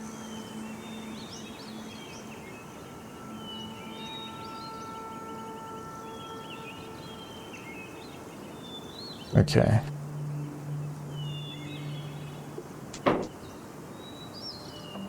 Alright. You see what looks like 4 silhouettes riding down this hill towards you as you're like... And all of you are taken by surprise by this as you try to draw your weapons. And Twig has to quickly stand up from just as he was like sitting down to go and watch. And yeah, you don't know who you're being attacked by and you don't know why, but they're coming for you. And let's take a 5-minute break. Cliffhanger. I think I'd like to imagine whatever yelling we might hear, they're going, revenge! Oh dear.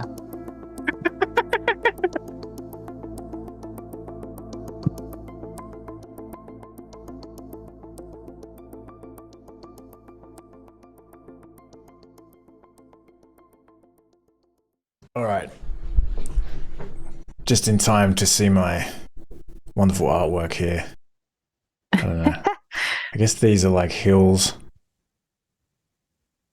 Something like this. And this is like the little stream. And this is a pond. And there's like some trees kind of scattered around. And your campfire is probably about here, I'm thinking.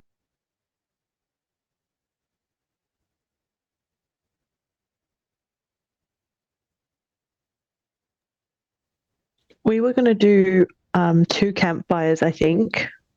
Yeah. Would we have only gotten to get one lit before this happened, or? No, we can say that you have a couple like that, maybe. Okay, cool.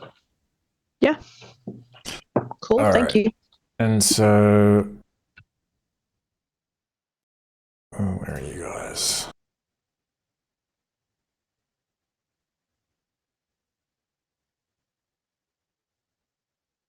I was really hoping that you'd see them coming, but they just... I was trying to do everything that I could, but you...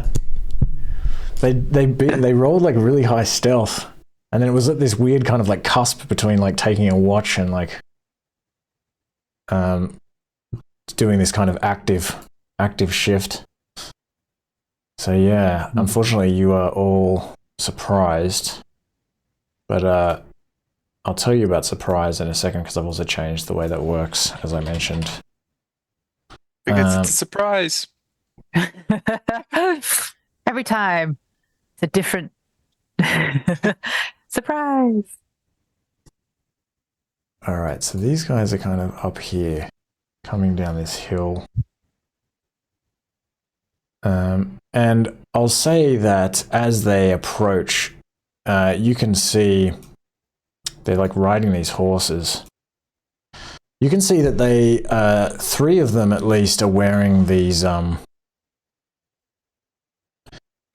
helms that have these kind of mohawks, these like hoplite helms that that Vindaros has been wearing as well, I think. Have you been actually wearing Oh, it? no, I put it down. You got rid of it. After the Suskins, yeah. Right. But you still recognize it. Hmm. And They are riding horses. All 4 of them. And yeah, I don't know, presumably they were kind of walking beside these horses, kind of keeping them quiet, and then when they saw the smoke and they knew that you were here, they got on their horses and began riding down the hill towards you to take you by surprise. And does anyone who has the Polyglot's pendant, does anyone attempt to kind of understand? You hear them sort of like shouting to each other as they run down this hill towards you. Yeah, I'll try and understand what they're saying. You hear this one at the front shouting in Boorish, which you've heard a little bit of it before. Actually, like the Ketri could speak Boorish. And also like when you met Ophis Glosser. You hear him shout something like, "Looks like we feast tonight." Oh, God. Oh. And let's roll.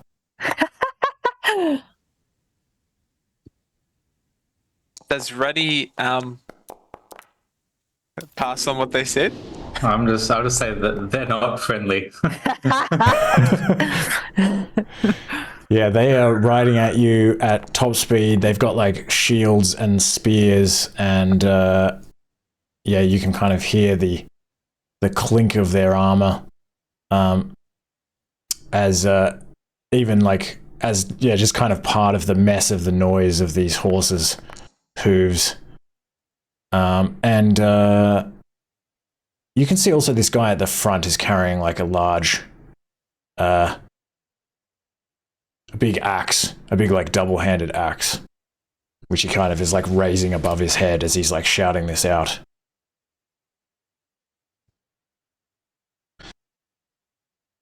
And so maybe they're bringing dinner. Yeah, they're like, "We brought you a feast." Yeah, they're just announcing their intentions to dine with us tonight. How friendly. Someone set a smoke signal for some food. All right, Vindaris. So you're surprised, and all this means now, we'll see how this goes, is -2 to everything on the front end, and no reactions. So it's like you move 2 meters slower. If you make an attack, it's -2 on the attack. If you make a check, it's -2 on the check, and you can't take reactions. But not on the damage? Is that what you mean by front end, or? I think on the damage as well. I can't remember what I intended with that. What about bonus actions? Yeah, you can take a bonus action. Okay. So, I would like to... By front end, I just mean like it's not like it changes your stats. It's not like it changes your abilities. Like AC or something like that. Or... Okay. No, it changes your AC. Oh, okay. AC -2. It just doesn't change your like strength, dex, con. Yeah. Like your abilities. Yeah, I see what you mean. Yeah. And is it only for 1 round, and then we go back to normal? Or? Yeah. Just you're surprised for 1 round. Yep.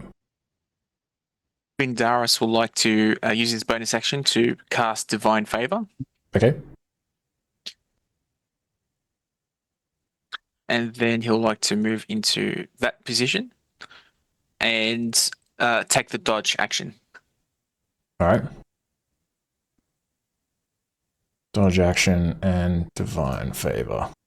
And we'll say the -2 doesn't apply to damage for now. I can't remember what I intended. Okay.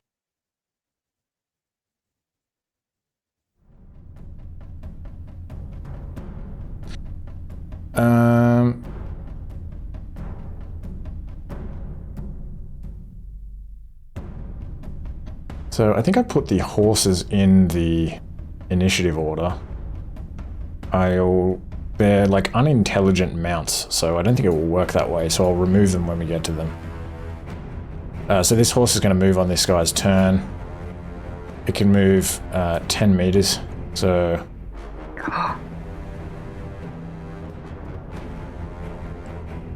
He's going to just come screaming down here. And he will... Oh, shit. Okay, he's just going to come to about here.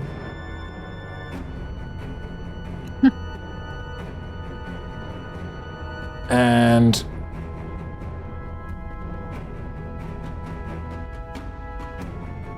this guy sees you, Vindaros, like kind of like hiding behind this tree, sort of getting prepared, casting this spell. He's going to attempt to throw a spear at you. So I'll have disadvantage.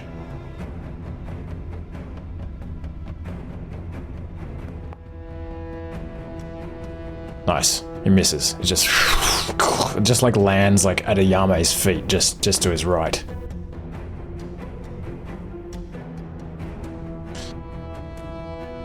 Okay. This guy is going to come down here. He kind of rides wide around this campfire to about here. And he is also going to attempt to throw a spear at Twig. Oh dear. And remember, you have -2 to your AC. Oh yeah, Oh. that hits me. That hits you. Also, are you still overburdened? No, you're not. I don't think I am. Okay. You can turn that off in your... where is it? Effects. Okay. You can turn the encumbered off. Okay. He hits you He hits me. for 8 piercing damage. Oh my. Ouchie. Yeah. Ready. I cast. Sorry, tell me if I can't do this. Okay. But I'd like to cast Shillelagh and then draw my shield. Draw my shield.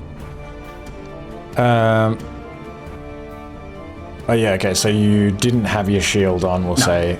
That makes sense. You're like getting ready to settle down for the night. So bonus action Shillelagh, and then, yeah, you can do that. Yep, perfect. That's what I'll do. And I'll move to here. And I'll fire my shield. Alright, I'll skip these horses. Okay, this guy up here is like this monstrous, muscular Suskin. And he is like carrying this big like bronze halberd. And he's gonna come down here. Let me see, 8. That's a massive campfire, I just realized. Let me just modify these campfires a little bit, because it's a bit absurd. It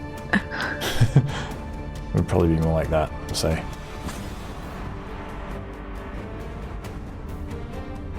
And also all these other refugees, they're kind of like backing up. They're like somewhere over here, and they're terrified. In fact, several of them just like leg it. They just run down this way to the south, southeast. To the Okay. darkness. Yeah, into the darkness. All right, this guy is gonna run to about here, and he.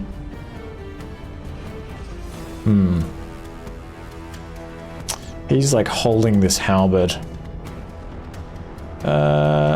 So actually, he's just gonna dash. He just dashes straight at you, Vindaros. You're gonna come down here. And I'm gonna say he's kind of like moving over this campfire. I'm just gonna give the horse, not exactly jumping, but he's just sort of jumping over this, you know, just sort of, he's not exactly jumping, but he's just jumping. I'm just gonna give him a little acrobatics check just to see if anything happens. No, he's fine. He just kind of like kicks through the burning wood of this fire, and some like ash and cinders kind of, and Twig and Yao Mei and Reddy and Vidaris, you just kind of see this horse just sort of like leap through the flames on the side, and this terrifying muscular Suskin dressed in this like metal, this like bronze like scale mail, just like waving this halberd above his head, coming straight for you. Twig, what do you do? Twig is going to. He's within a meter of me, right? Like. Yep. Okay. Well, just gonna cast a ghost touch. I mean, mage armor. Okay. Yeah. That's it. All right, Yao Mei.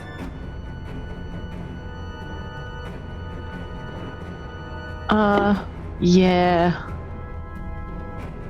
I guess he's just gonna come forward and he's going to. I don't know if I want to attack necessarily, but maybe see if I can deter them from attacking. Maybe I'll take a swing at the horse. See if I can stop it in its tracks from advancing. Not necessarily to hurt it, just to stop it. So like Is there a way I can kind of do that? Yeah, you can do like a non-lethal attack. With, yeah, I mean, this thing is kind of like bearing down on you. You can try to use maybe the flat part of your sword to kind of like whack it in the chest or something like that. Yeah. Let's do that. Are you trying to like stop it from moving? Just to stop it from advancing any further, and maybe just show that if we have to, we'll fight back kind of thing, rather than straight up go for a full attack. Okay. Would that still be an attack roll? Yeah. Yep. And -2. -2.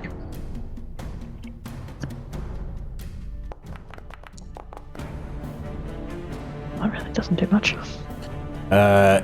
Yeah, this is just bearing down on you, and you just kind of like whack it, but it's the horse itself is kind of wearing some leather sort of protective armor as well, and you just sort of whack it on this leather, and it keeps bearing down on you. Well, that's pretty much all I can do. I guess I'll just, for the flavor of it, I'll just kind of take a stance that sort of looks defensive. It doesn't do anything, and I'll end my turn. All right. This guy is going to follow, and he's going to have to kind of dash around here. Let me see. He's going to come all the way down here. He's just riding along down here. You just kind of see him come down out of the darkness, and you hear the horse like splash through the side of this pond. And you just hear him like shout out like, ah! He's like holding a spear above his head as he kind of comes around the right side of this tree where Yao Mei and Vindaros are hiding. Vindaros. I just want to make clear, Vindaros isn't hiding.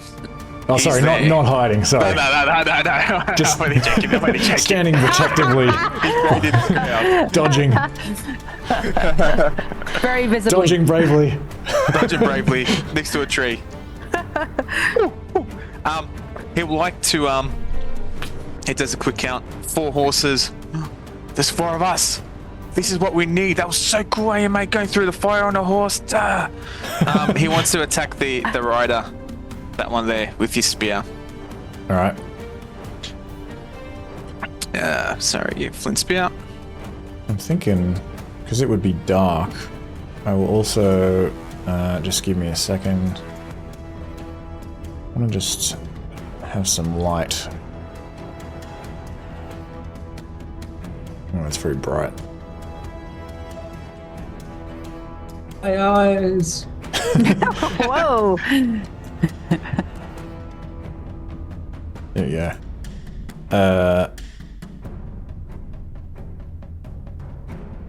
Where's the flickering light? Okay.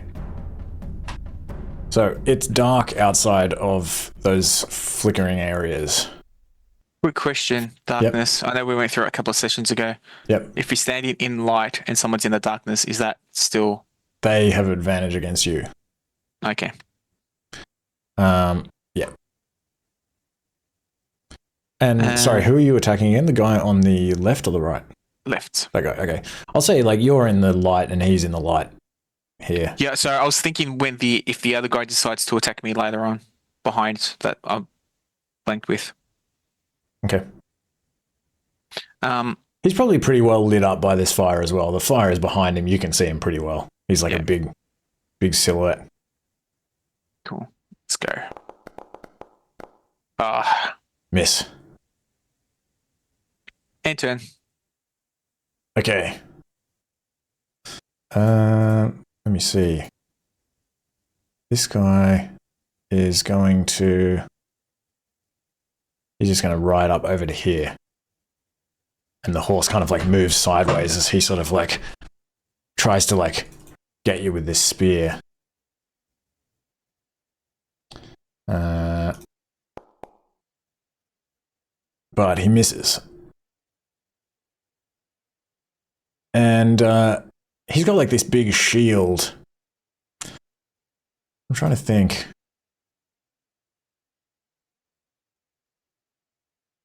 I don't feel like reasonably, I don't know, can you kind of, he could sort of turn this horse, like pull on the reins and attempt to kind of like bash you on the head with this shield, like after he tries to hit you with the spear. But he just like hits the tree, like all of this bark goes like flying out. Okay, this guy is going to continue running towards Reddy and he is going to try to spear Reddy.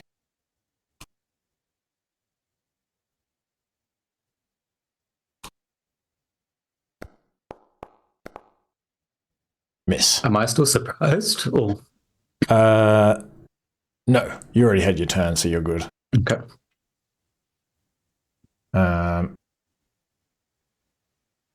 And he's going to try to bash you with his shield as well.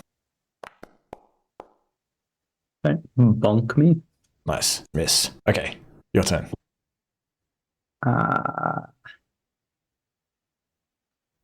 going to use my symbiotic entity, I think. And I'll use Healing Word on, actually I think I will use Healing Word, but I'll just check it, that's just verbal. Yeah. I'll use Healing Word on Twig as well. Oh, thank you. Oh, nice. That's it. Okay. Let's see these horses.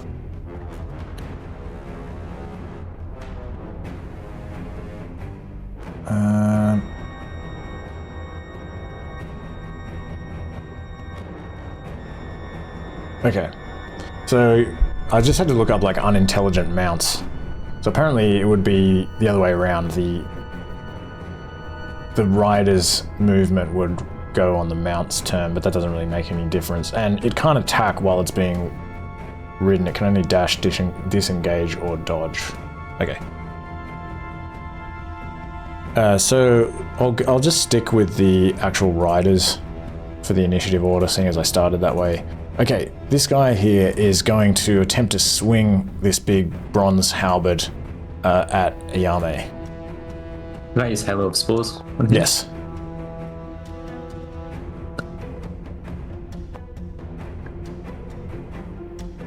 Nice.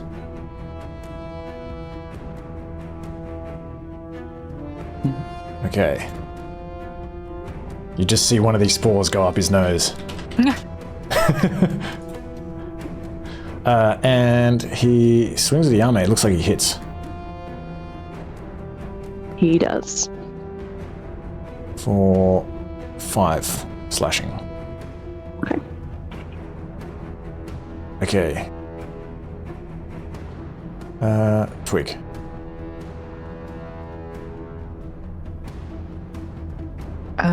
Twig is gonna mind sliver the guy that's right in front of him.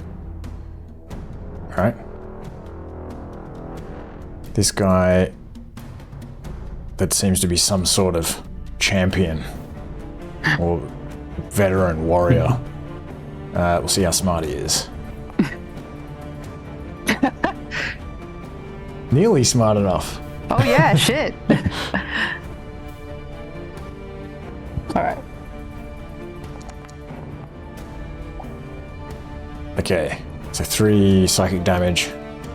And he's mind slivered. Oh, mind slivered, yep. Yep.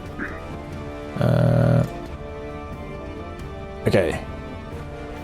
Yao Mei.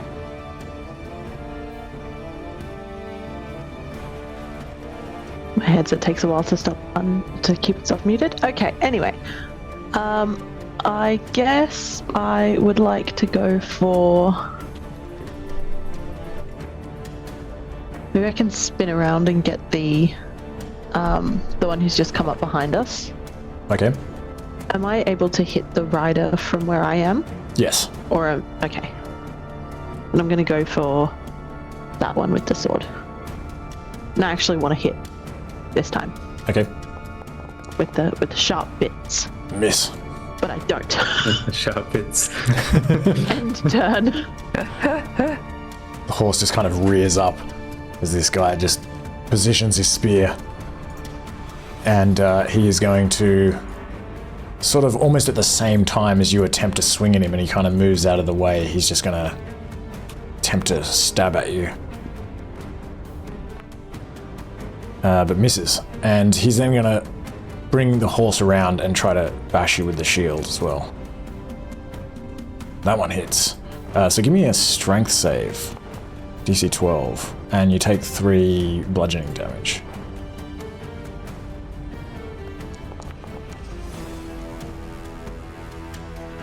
Okay, I think you are medium or smaller creature. Strength save. You are knocked prone by the shield bash.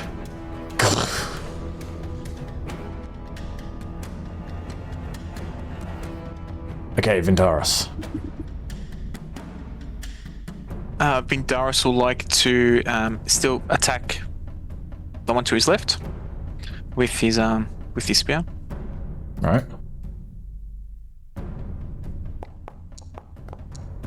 Oh, you kidding me? Yes. He will like to use his bonus action, which is he learnt his Polearm Master. So follow through, he gets a 1d4 as well. Okay. Nice. So I'll attack with the bonus action. That's a hit. That's it. Sick. So you kind of like try to stab up at him and then withdraw and then like spin the back of the spear around, like I'll just whack him on the side of the head. And he's not wearing a helm, so you can just whack him right in the skull. I just want to see if it's because I also have Divine Favor, which is an additional 1d4 on a hit as well. So it's Nice. 1d4 plus 1d4. Awesome. Well, 2d4. Anyway, we'll see. It should also take the dueling +2, right? Yeah. Sweet. 14. That's fucking heaps good. Whoa! Whoa. As you like hit him, he kind of like almost like falls back off the horse. You just like whack him in the side of the head. He's like, he has to like kind of grab onto the reins and like stable himself. And this horse kind of like whinnies loudly and kind of nearly gets like pulled off to the side. He manages to stable himself, but you think he is looking pretty disoriented now. Like you can see like a big bloody pussy, like wouldn't be pussy, but a big bloody wound in the side of his head where you've hit him with this staff. And this guy up here is going to attempt to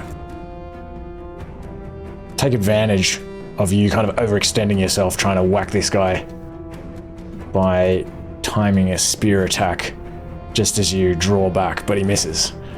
He's going to try to hit you with his shield as well, and misses again. Okay, this guy is going to try to spear you again, ready, and hits for 7 piercing. And he's going to follow with a shield bash. Also hits, so give me a strength save.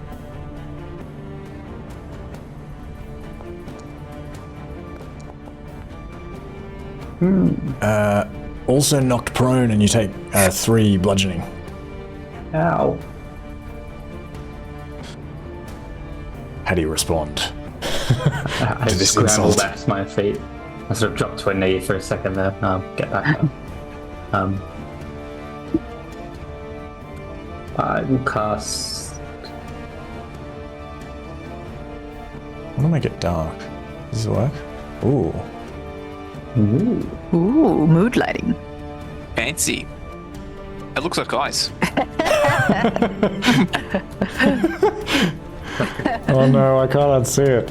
It's ruining the mood. Whoa. No. That's my turn. I assume that misses. Yes, 11 misses. Okay.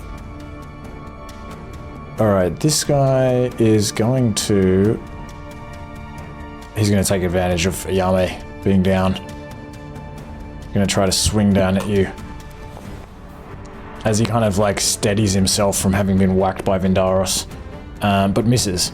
And he is then going to follow up with a second... After he kind of misses you, he kind of brings it around above his head. And swings it now at Vindaros.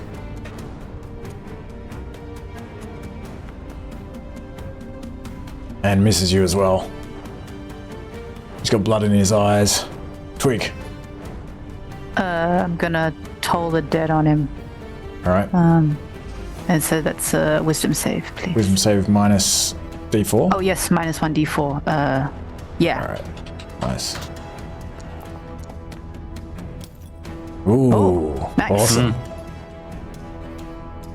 -1. Alright. 9 necrotic damage. And he's just getting pummeled in the head, first by the back end of this spear and now by these loud magical sounds. Anything else? No. Okay, Yao Mei. I will get back up. Good thing I wasn't planning to go anywhere. And I will attack the same one, the one whose turn is about to be next. With my sword. Which one is it? This one? Yeah. Okay. That's a hit. Yes.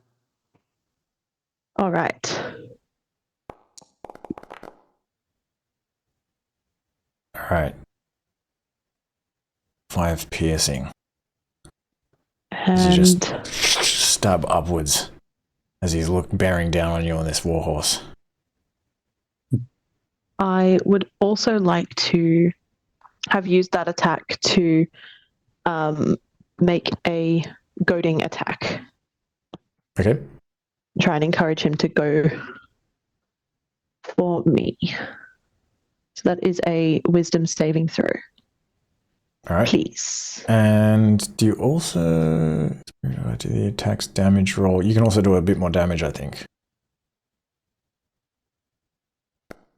Okay, cool. Well, then I will use that. Okay, it looks like he passes. But he takes another 6.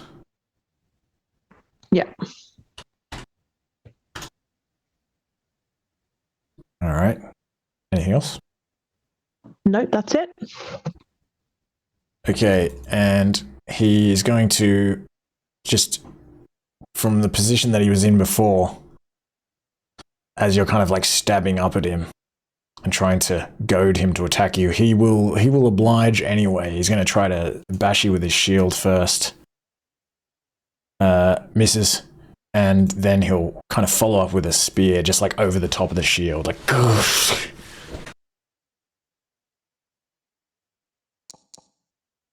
Ooh. he just catches air. You just kind of like duck out of the way. Okay, Vindaros. Vindaros will continue to attack the one on the left there with his spear. Stabbing upwards. Thrusting upwards. Quick Nice, question. that's a hit. Did the guy who just tried to hit me damage his spear in that attack? 'Cause it was a one? No, nice, thank you. Okay. So, let me roll a d4. Okay, so the bronze part of the weapon sustains a dent. Okay, so it does -1. Thanks, Tara. Completely forgot. I always forget. How do I do this again? I can never remember. Weapon damage.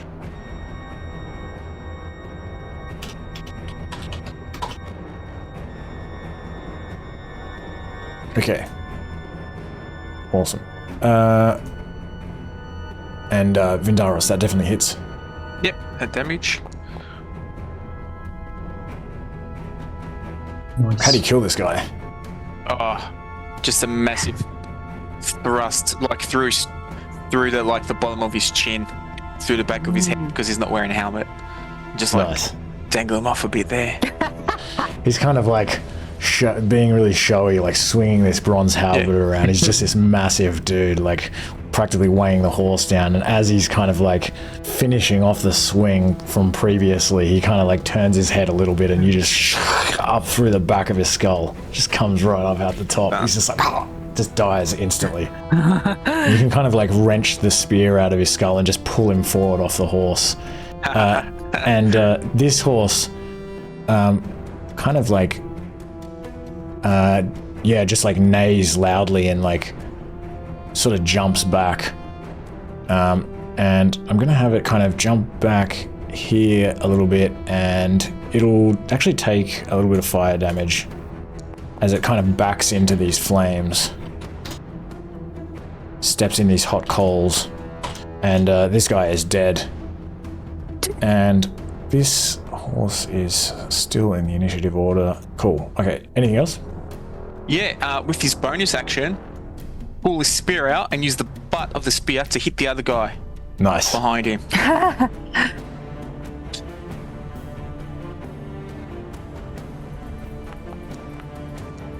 Miss. Oh. And turn.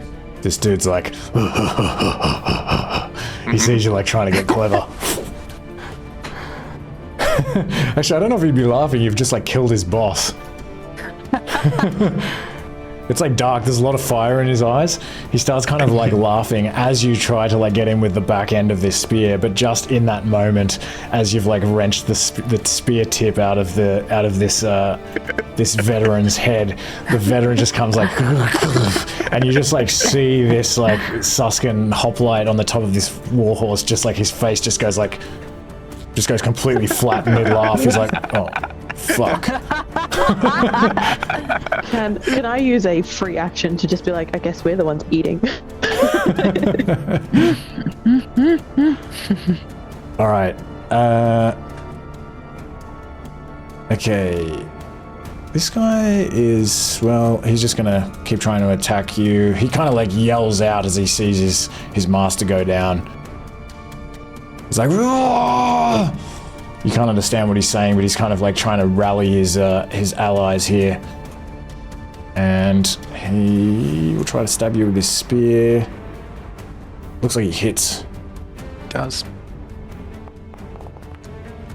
Only for three piercing. But he will also follow up with an attempt at a shield bash. Oh, I have to make a con save as well. Oh yeah, sweet.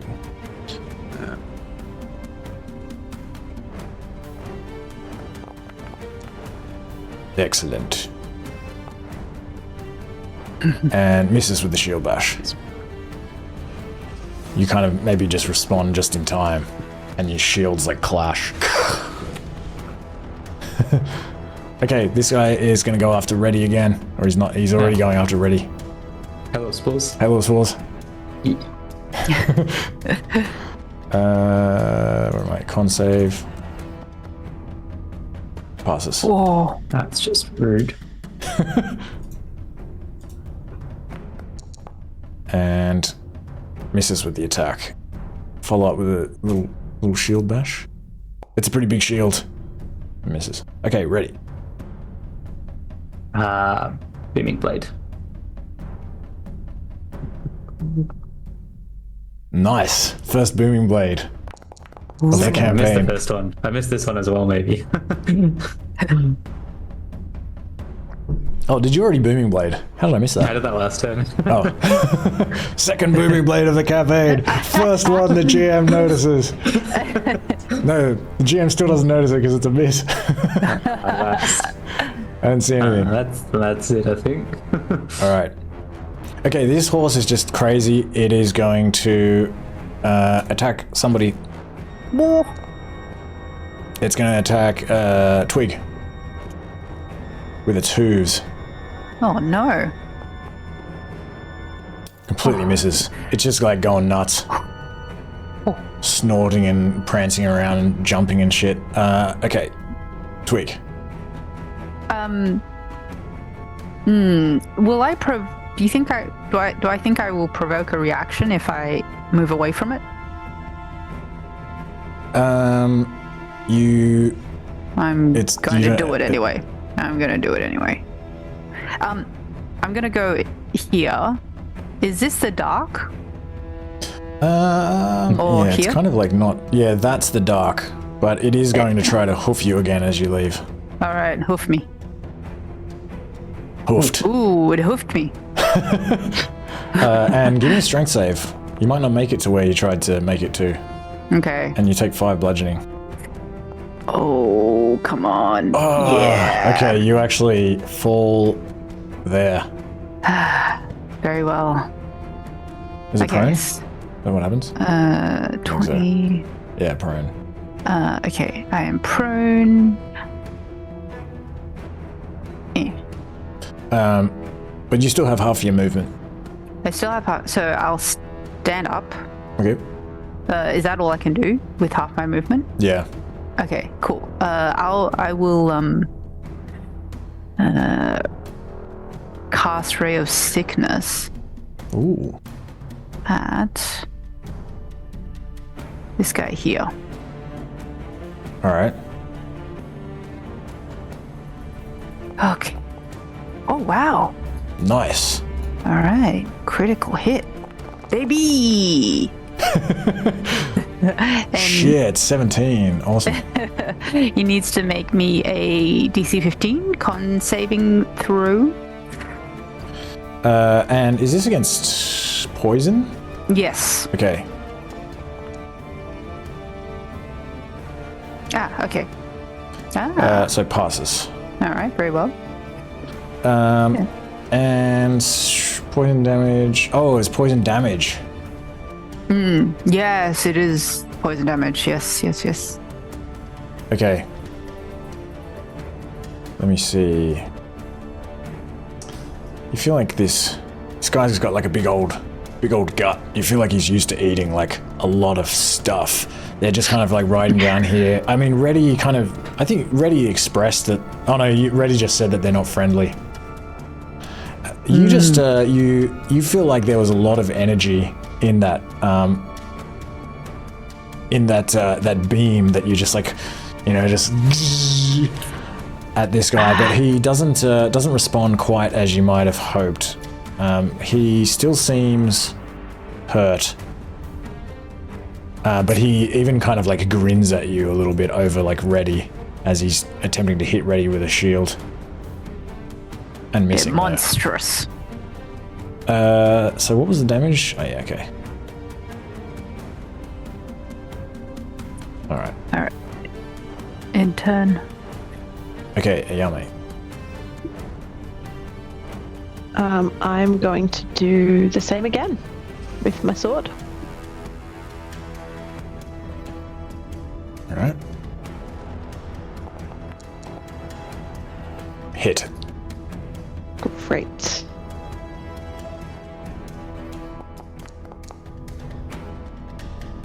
Okay. And then what I'd like to do is use my action surge, All right. which will give me another action. And I'm going to hit him again. All right.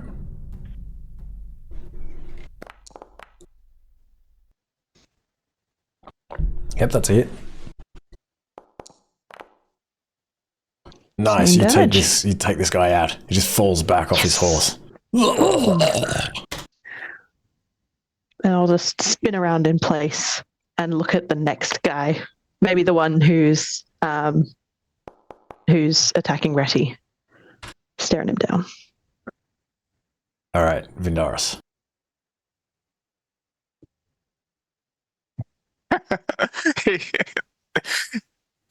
He's thinking about something up here, so I don't know if it's the smartest. But he wants to give it a go. Can you try to mount that horse? There's no rider on Oh it. god.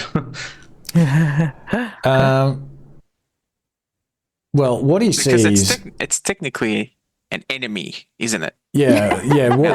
What I mean, what you see is these kind of armored, aggressive, and like kind of panicky, like war horses. I mean, you've never seen horses like this before. Maybe never even seen horses. But yeah, you would just from looking at it feel that it would be really difficult for you to even get on this thing. Yeah, These, let alone control it. These stripeless zebras. Yeah. You attack the other one with your spear. All right. Okay. Spear. That's not to say you can't try. Oh no, don't worry. We'll just do. That's a hit. Yeah, nice.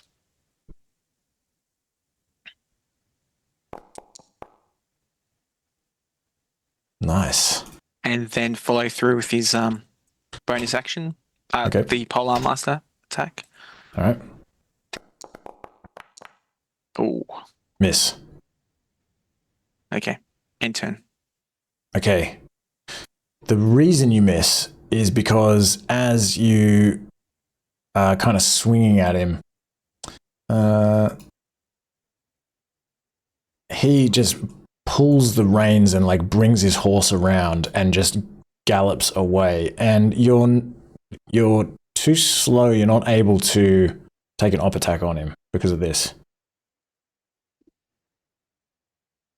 Huh. And he kind of like yells something out in Boorish that you can't understand, but he's also actually going to grab the reins of this other horse here, and he like tries to pull this horse. It's to, funny like, that he's follow him. left, then come back to get the reins of the horse. And then You're like, whoops! Yeah. Brings it around again, grabs it. I'm like- gonna get in trouble. It's a loner. Does Reddy have time to like understand what he calls out? You would need no, because you have to actually concentrate Yeah. on him, and you can't really do that as a reaction unless you were still concentrating. But were you concentrating on Okay. anything else? Not on any spells or anything, I mean, you were. but Yeah, I mean, maybe if you didn't break concentration, like maybe like while you were fighting, you didn't concentrate on anything else. Like it seems reasonable. I mean, I think you kind of maybe I was waiting for previously him to like say like some strategy or something. I don't know. yeah, I'm not yeah. sure. Like I mean, you yourself want to know what he's saying now, so it makes sense that you would do that. Although you were concentrating on the veteran, on the leader. But I don't see like why like when he went down you wouldn't kind of continue to. Yeah, that's all right. Well, you just hear him kind of yell. Well, I wasn't even looking at that guy, to be fair. He was behind me. So Oh, yeah, okay. So you could have already like shifted your concentration over to this guy that's in front of you. Question though, if he's focusing on another creature that speaks the same language, would he still understand the other ones? Yes, but that one just died. No, I mean, I'd assume once he died, Reddy turns his focus to the guy who's actually trying to fight Yeah. him. That's what I was just saying. Yeah, so then think he it's the would most he likely. still so he would understand if anyone else said something. Yeah. Okay, sorry, I was just trying to make sure I understood yeah, I was the wondering the logistics same of the necklace. thing. Yeah. Yeah. It's a bit hard to kind of gauge. Yep. Yeah, you if you were facing this guy, then you could it makes sense that you would have shifted your concentration onto him. And so you can understand this guy. He basically just says like, "Let's get out of here. It's not worth it. We'll find some food elsewhere." And he is just going to dash actually, so he's able to like dash pretty much like up this hill, and you can just hear him kind of disappearing in the distance. And this guy is going to follow. He's going to dash away as well. And you also can't take an up attack because he's like a meter away from this horse here. Come back. Ready. I'll sort of call out and just be like, we have food to share. Stay a while. Is anyone left here? Can I not see someone or? There's just 2 riderless horses. Can I maybe grab the reins on this one and attempt to calm it down? If that's possible.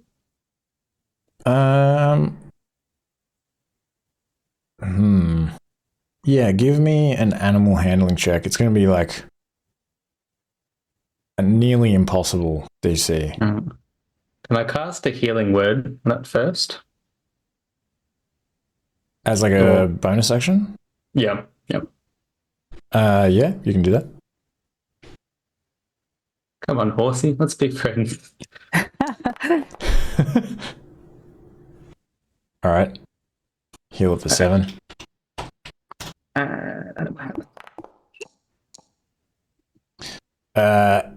It just like bucks and kicks, and you try to grab the reins. It just like pulls them out of your hand. Don't go.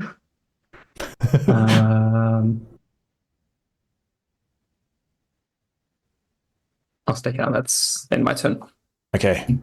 This one is going to... Well, actually, the thing is that... I wasn't sure how to do this because, like, this one I was kind of saying was being led away by the reins, but I don't want to... It's not like the other guy can, like, drag it.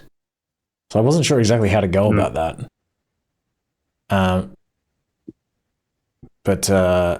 Yeah, I don't know. Maybe you kind of try to grab it, and you're sort of like trying to sort of taking out my dried carrot. Kind of like grab it as he's like as he's trying to pull it, and so you kind of pull the reins out of his hand, and so he continues riding off, and then you still have this horse for a moment. You attempt to like calm it down, but it kind of bucks against you. This one is just also going to like follow the other horses that it knows. But you can take op attacks against this one, Yao Mei and Vindoros. I was actually thinking, is it possible as an op attack to grab the reins of that horse and keep it here? Instead of letting it leave?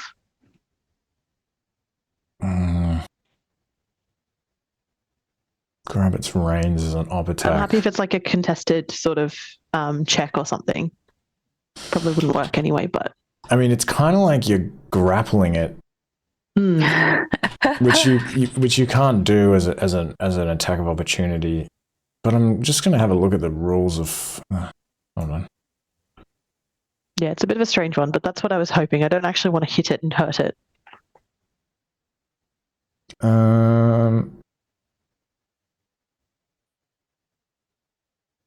am I?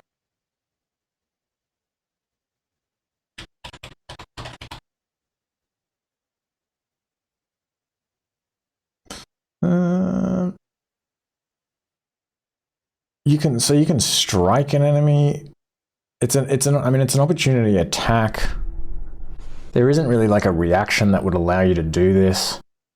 So like not really officially. I mean, the thing is like, okay, this thing is like an enemy. It's like a trained warhorse.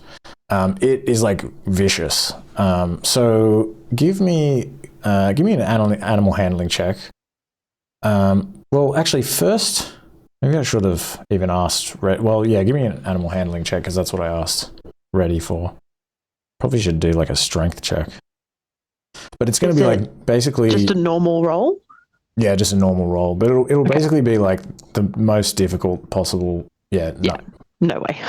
Oh well, worth a try. Maybe I'll like reach out and I like have it in my hand, but it's too quick and it's just like and it just goes. Maybe it drags you along the ground a little bit. Okay, this one too is going to first because I said it was bucking. It's going to buck its back hooves at you, ready to hit. So So give me a strength save as well. Sorry? Could I silvery spurn that? Sorry, it's too late. But would I have any chance to? Yeah, you can. That's all right. Go for it. Okay. Silvery spurs. Okay. Did it not? Oh no, sorry. I accidentally rolled. Oh yeah, you just cast it and I re-roll. What am I doing? Okay.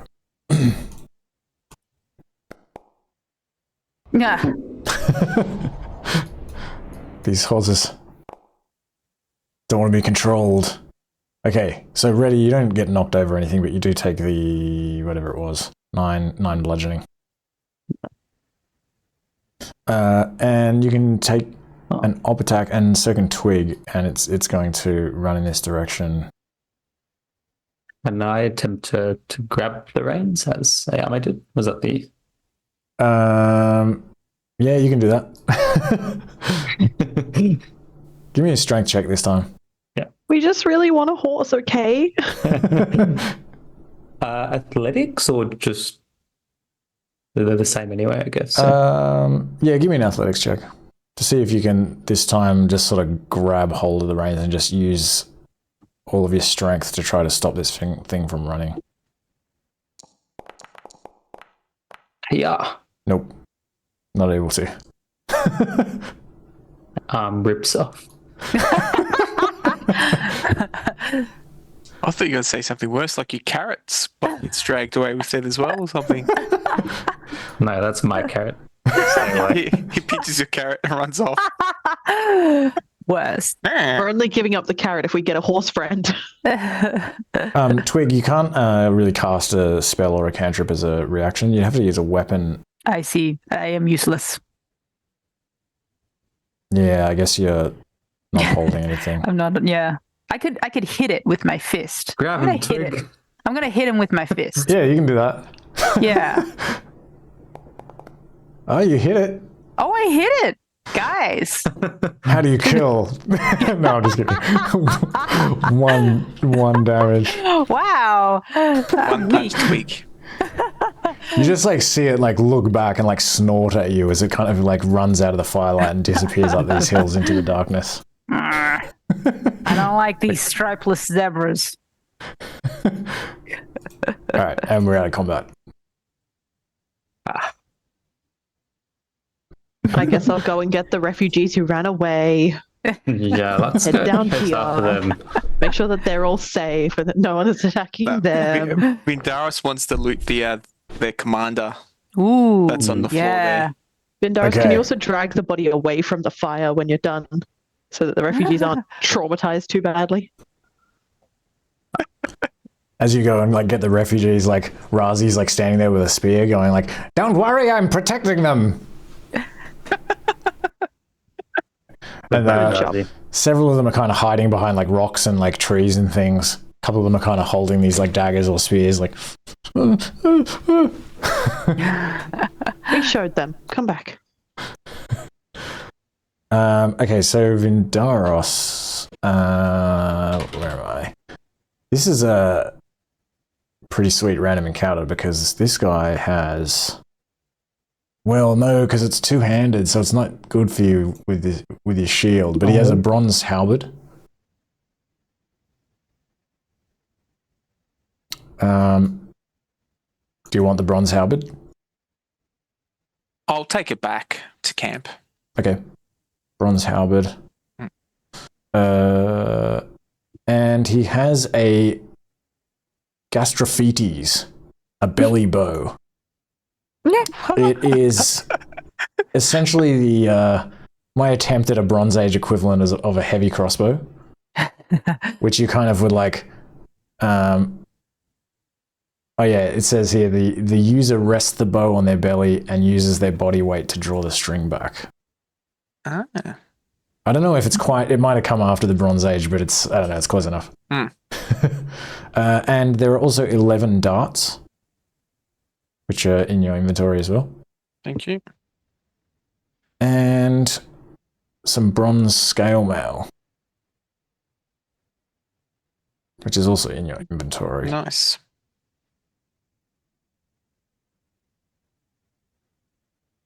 And I think this guy might have a little bit of loot. Maybe. Let's see.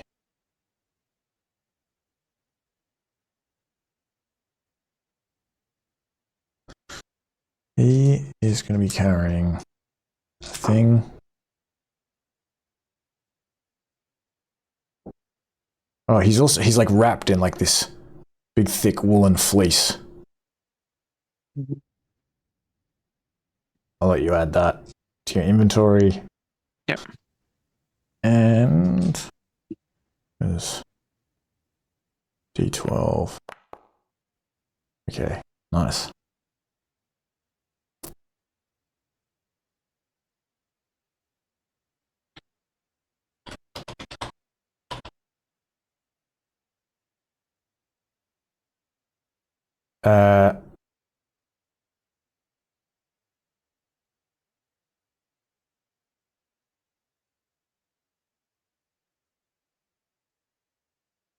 Bear with me.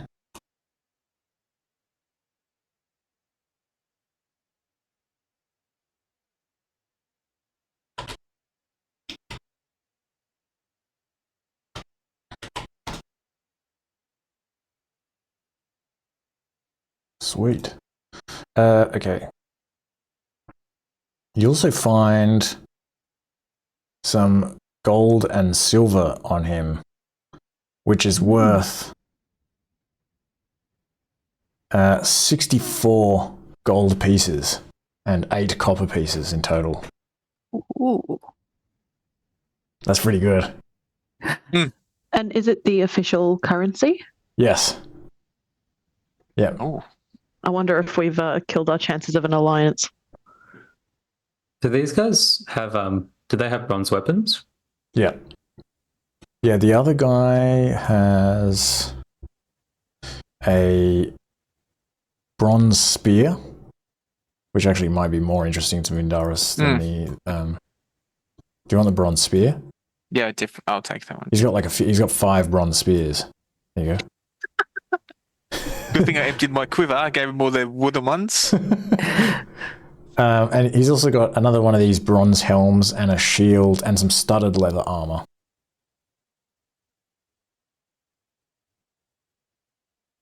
If anyone wants that. I'm sure we can give that to the squishy people we're traveling with. Okay. Razi, my boy, you're getting an upgrade. I reckon we just start handing things out to people, because if we can get them to carry some of this stuff back, then they're again useful for watches or hunting or gathering parties. All right. The more we take back, the better. Does their leader have a writ of bronze weapon carrying by any chance that we can find? No, you don't find anything like that. So yeah, either he's going against the rules, or because he's Suskin, he's an exception. You don't know. But that's everything you find. Does the shields have any emblems on them, or do they belong to a certain clan? Like, can we tell there's any markings on them? Trying to think. There's nothing that you recognize. Maybe just some kind of, like battle or war related imagery. Like maybe there's like 2 crossed axes or something like that, sort of etched into the front of his shield, of the leader's shield. Oh, sorry, the leader didn't have a shield. Of the hoplite's shield. But nothing that you can associate with anything you've seen so far of the Suskin.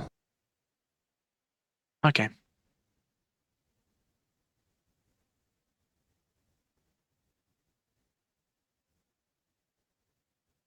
But otherwise, you can draw everyone back together around these campfires. What do you do? Do you stay here? Yeah, I reckon we stay. We just drag the bodies off. Use some water from the water skins to like clean off the ground if there's just obvious pools of blood and stuff like that. Try and get rid of it. Okay. But otherwise, we're already set up for the night. I reckon we just steer clear of where we're actually fighting and we just sleep on the other side of the fire. Or at least where the deaths were. We stay away from where the deaths were. Okay. All right. You can do that. You can continue with your long rest or begin your long rest. I have a question. Yep. I have second wind, which I can use as a bonus action. And I don't really want to use hit dice to fix myself. Am I okay to use second wind? Yeah. Cool. I was gonna say, you might want to hold off for a second. Vindaris will like come over you, put his hand on your shoulder, and lay on hands for 10 points, and also lay on hand to ready for 10 as well. Thank you, Vindaros. Yeah, you can use any actions or bonus actions or anything outside of combat. Cool. I wasn't sure how it worked because I was like, if I use a hit dice, then I can't recover that. But if I use my second wind, that's a short rest to recover it, so I just get it back. It's a good idea. So I thought I'd check. All right. And so you can set up watches, but nothing happens throughout the night. They don't return with a larger group or anything like that. Victory is ours. Although it's I think tempting. we've already proved ourselves enough. Okay. So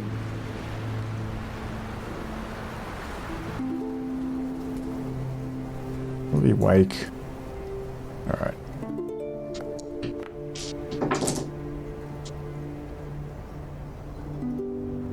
Okay.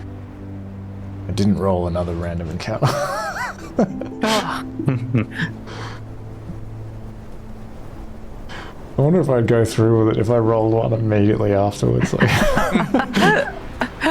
We're immediately set upon by the same group of 4 riders. Like, 2 of them don't have horses. Just Like, somehow, I just roll the same combat. Like, They failed the survival check and ended up back at our camp. they really biffed it.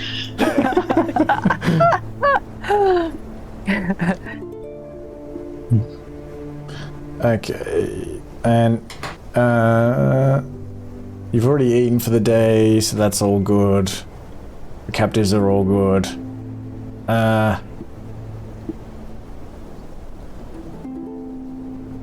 Is anyone wearing heavy armor? This is the only thing, actually, because I just realized the Yao Mei is now wearing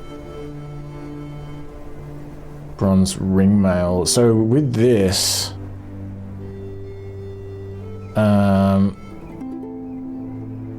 I'd have to take it off, wouldn't I? Yeah, well, so if you sleep with it on, you just...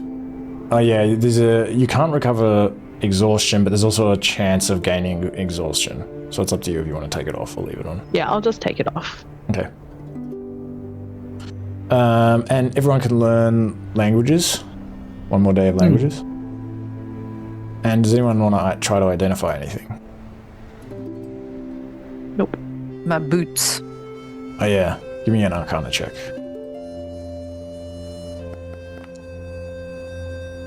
16. That'll do it. Okay. Twig.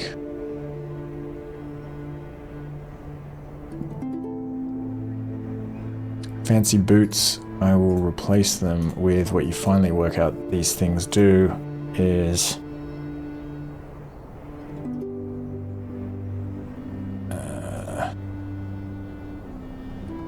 they are ghost runners. Ooh. And it finally becomes clear to you how Skara Dreadclaw was disappearing when she was like running towards the party. Whoa.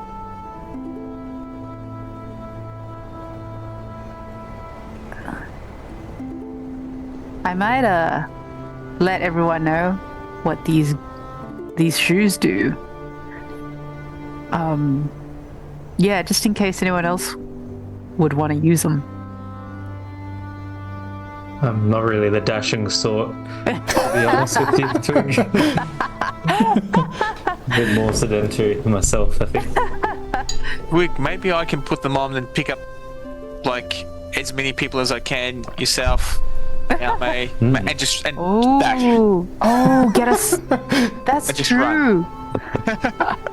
Ready, jump on whatever you can hold on to. I'll drop the rugs. Totals all the way down. I'll take them on and I'll sort of hold them next to your foot, and I'm like, I'll try and like squeeze them on. When you do that, they kind of shift in size so that they Ooh. fit Vindaros comfortably. Oh, snug. I'll give you the I'll other give one. it back to Twig. Vindaris and Ayame look at each other and they're like, Twig has really big feet. You know what they say about big feet. Guys. I have heard that, actually. I have heard that actually, yes.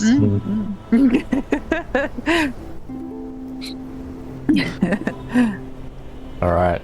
Anything else anyone wants to do? Go ahead and take a long rest.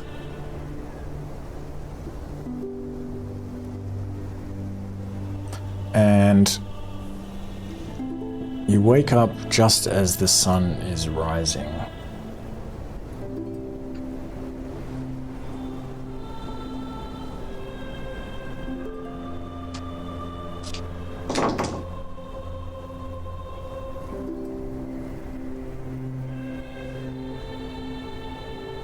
And we spend all day grinding. Wait. We just take a day. What do you want to do? You want to do some grinding? What is that? Grinding? Grinding the all of the wheat Oh, wheat right, seeds. right. For a second, I was thinking dancing, and I was like, no. That's definitely I'm Not fully to Twig's deprived, music, everybody. anyway. What? It's perfect grinding music.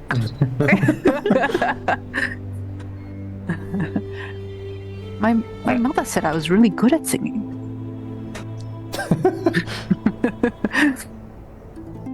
I guess we keep heading our known route back west. All right. Give me a survival check to navigate. And what's everyone else doing? I will keep a lookout. I will leave the navigation to Ayame. Okay. 11 will do the trick.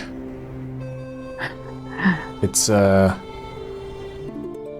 relatively warm for what it has been, and it's pretty windy, but the skies are still clear. There's not much around, just these grasslands, and you're able to head in this direction. And you can move some way, I think.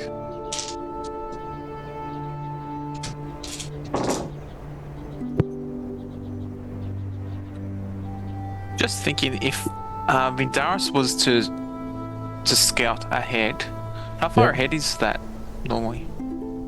So, Sorry, like give me a how second. does that work again? He scouts, comes back, helps with the navigation check.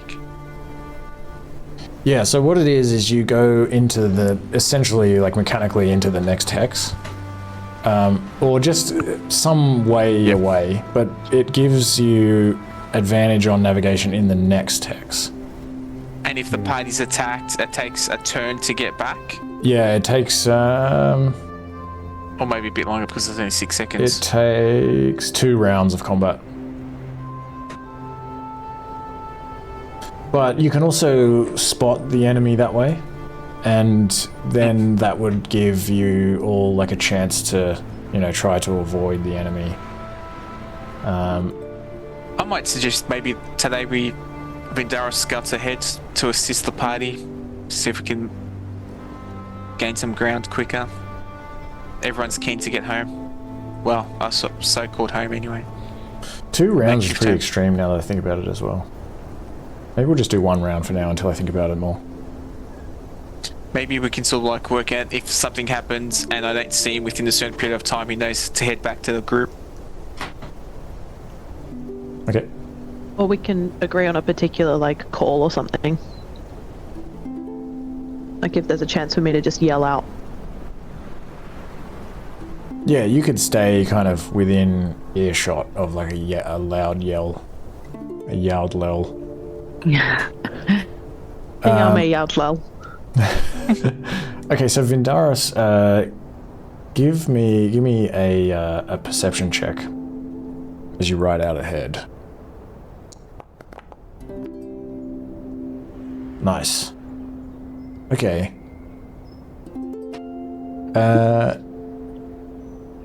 You don't see any hostiles. You just see more of this kind of open grassland with some hills and some trees and things. And in this hex...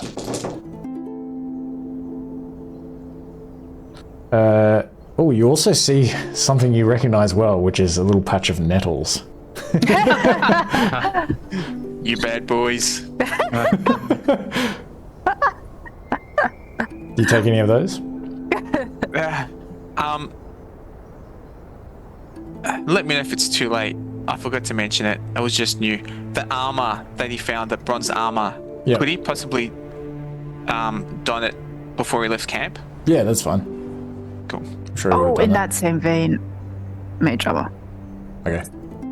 Oh yeah, so that armor, is it now enough to actually give you an advantage, Vindaris?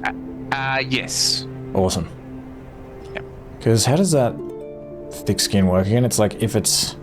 15 plus your... So no, 12 plus plus your con dex. is just your minimum. Yeah. So it's a bit more, but it's Yeah, something. nice. That's good. That's really good. That was a good random encounter. Yeah, I'm like...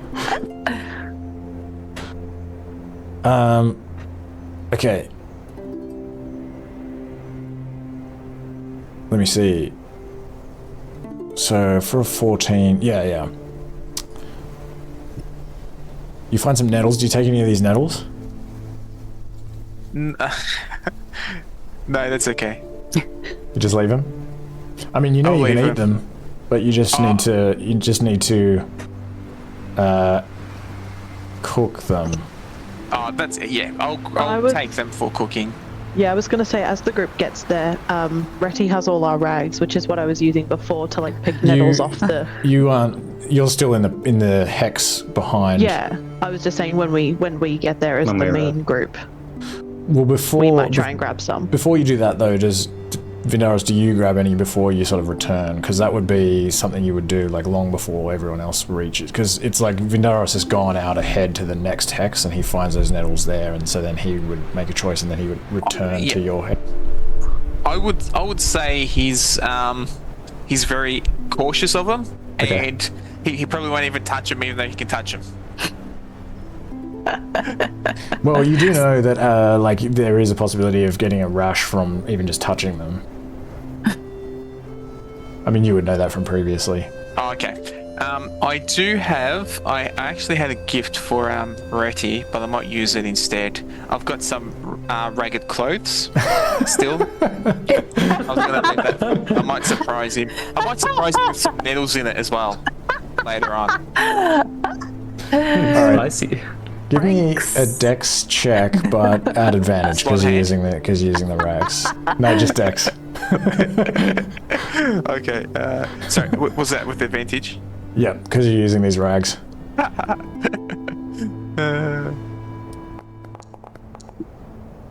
Nice. You're fine. Okay. You can grab these, and you can grab.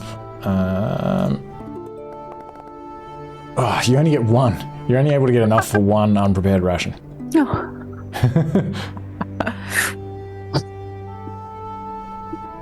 No worries. Have you got unprepared rations in your inventory? No, I can mod one if you like. I can add one in a second. Where are we?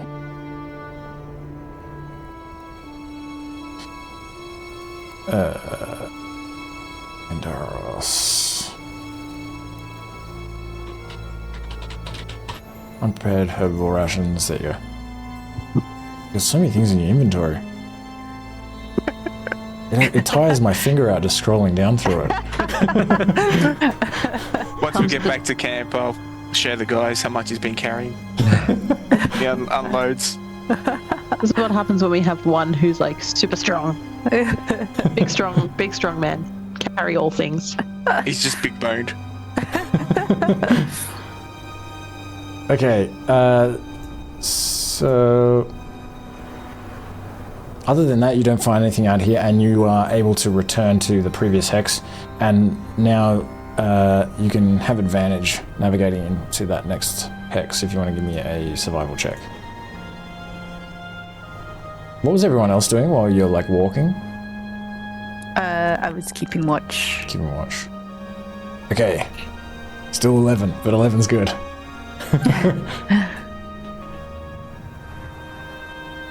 All right. I'm still learning the skill, clearly, of navigation.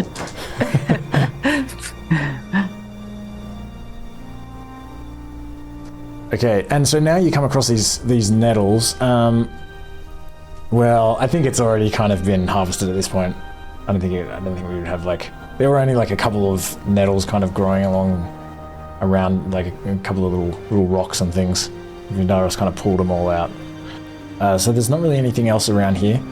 It takes you like another hour and a half to get here. And you can keep traveling. I'll just put us here.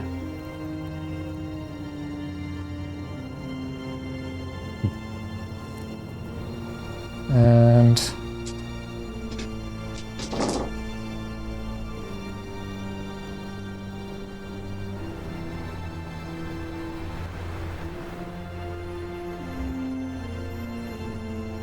you're kind of walking, you walk past these nettles and things and you continue on some way. And you walk again in a sort of a low-lying, you're through this like low-lying area that kind of has like poor drainage. There's no like water source here, but there's the grasses grow like a lot taller, and there's this kind of a lot of like mud on the ground. When you came here through here before, you didn't come this way. And so yeah, you encountered this kind of low-lying like muddy area. The ground is like squelchy and definitely difficult terrain. And so it'll take you a little bit longer to kind of walk through this particular spot.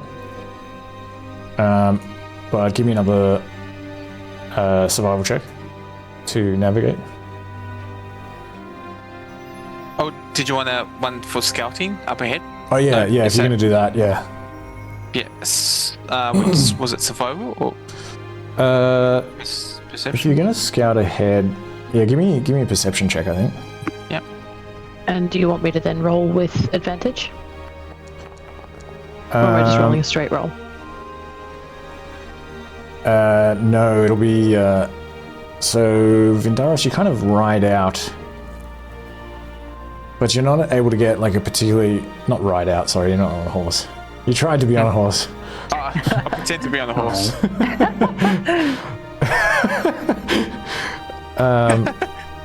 You pretend to be on a horse. You need somebody like with like coconuts.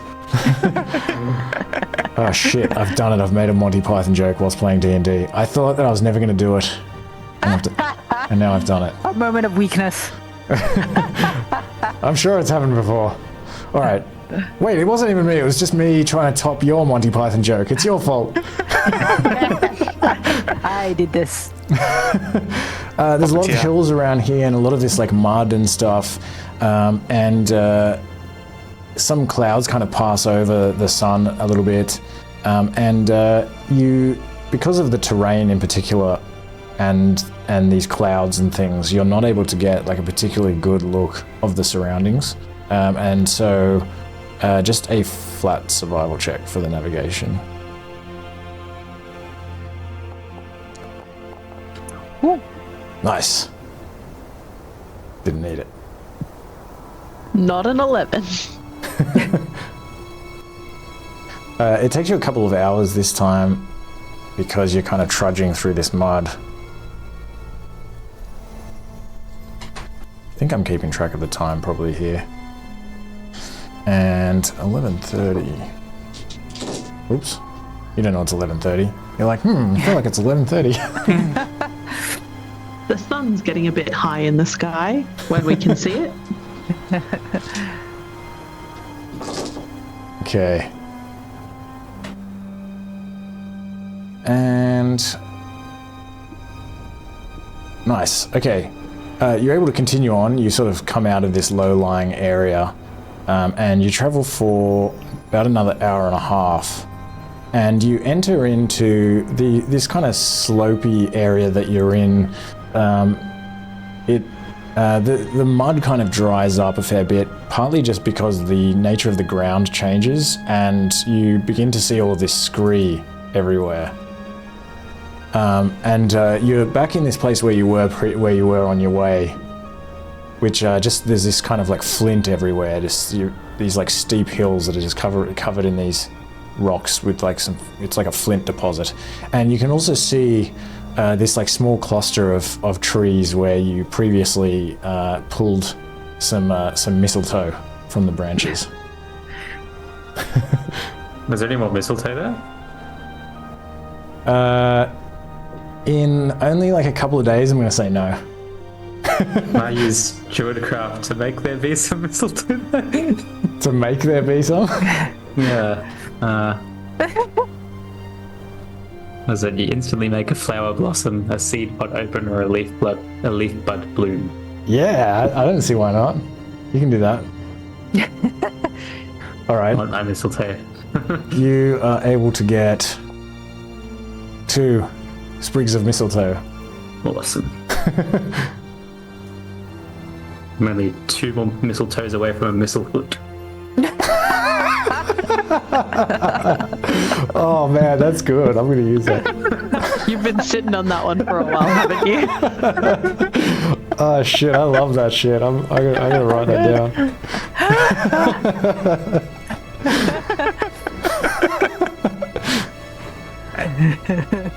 Right, and you're getting pretty tired at this point, but it's only like sometime after midday. The sun is like still high in the sky, but these refugees are getting hungry and tired. Oh yeah, we haven't eaten. And yeah, it's getting to the point where you feel if you push on, some of you might start feeling pretty exhausted. Time to grind some wheat. And make some nettle soup. Just so you know, you can also look for animals to hunt as well as Yeah, look I was for actually plants going to forage. do that. Because we have some carnivores, I'm pretty sure, in the party. Yep. We're gonna need. I got rations too. If we don't find anything. Yeah, just want to keep those, make those last as long as possible. Okay. Vindara, so you were calling? Yes, I've got a present for you. I've got some regular clothes. I've been saving it for you. And a little bit of something in there as well for you. Be careful when you open it. Just what I like. So that you can just easily cook with your cook's utensils and just turn it into food. So that can be your ration if you want to eat those nettles. Do the refugees need a bunch of our rations? Yes, they have nothing. How many of them are there? How many of them were there? Was it about 9, I think? Oh, that was. Yeah, like where was it?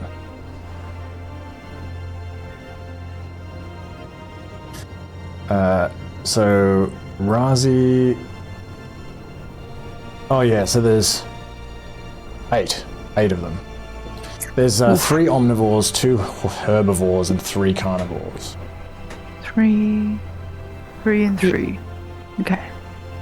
Yep, so I was maybe gonna put together a small hunting party and have a little search around for some sort of critter Okay. A few of them, ideally, that we can cook, so we don't Yeah. have to dig into the rations. Yeah, so I think that especially like several of these people would be able to hunt. Especially like Krish, the lizard folk, and probably even Razi. He's feeling pretty confident.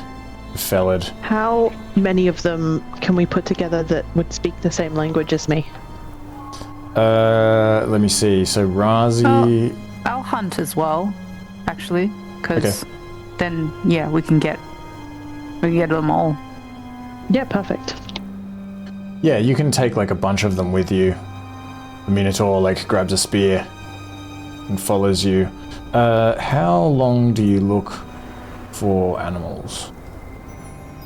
We've got a good few hours, so do you reckon 4? Yeah, 4 seems good. Yeah. Then let's do 4. Okay. So.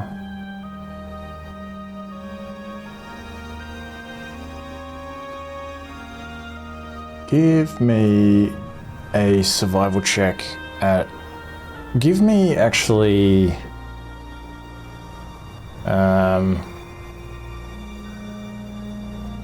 Give me 4 survival checks. So it's like advantage with 4 checks. Because you're hunting with this whole group. I don't know if that makes sense. Is it 2 each for Twig's group and my group, or is it 4 each? Oh yeah, if you're in separate groups, yeah, maybe 2 each. That would just be advantage. Each of you give me Survival at advantage. survival at advantage. You're being like helped by these other groups. Okay, 20 and 11. Ooh.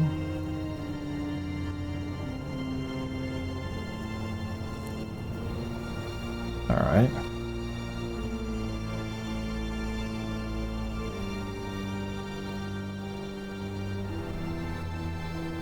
Okay. So.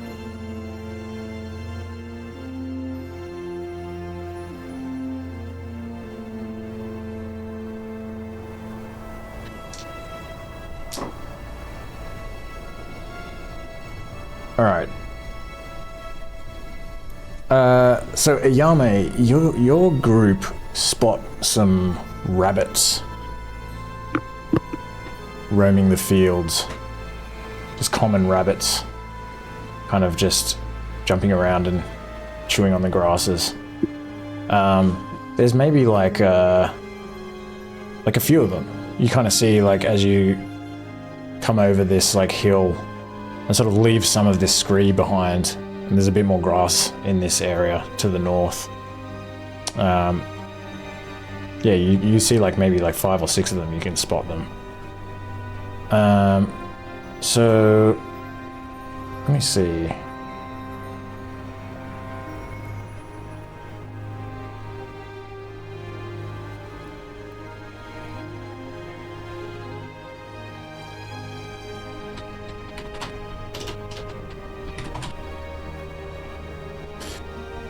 Yeah, so with like rabbits, what do you do with these rabbits?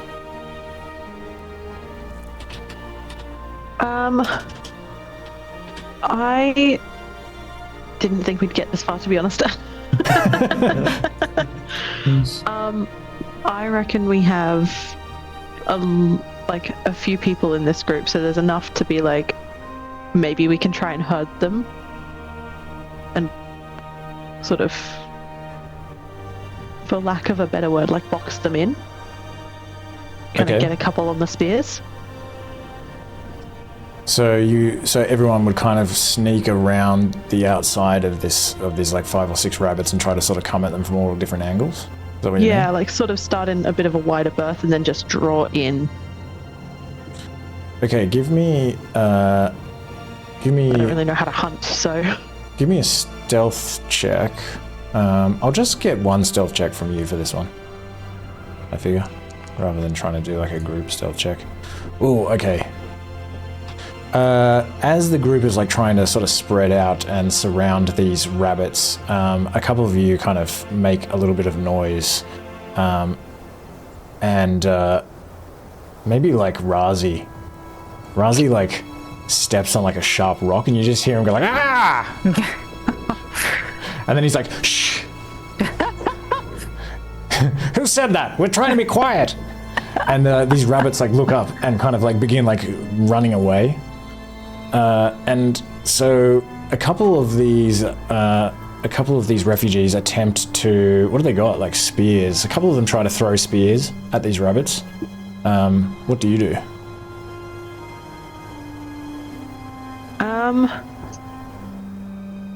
Maybe one of us also has, at least in one of the two hunting groups, maybe one of us has the bow and arrow. We try and get someone to fire that. I don't know if anyone would be capable of doing it, but worth a try.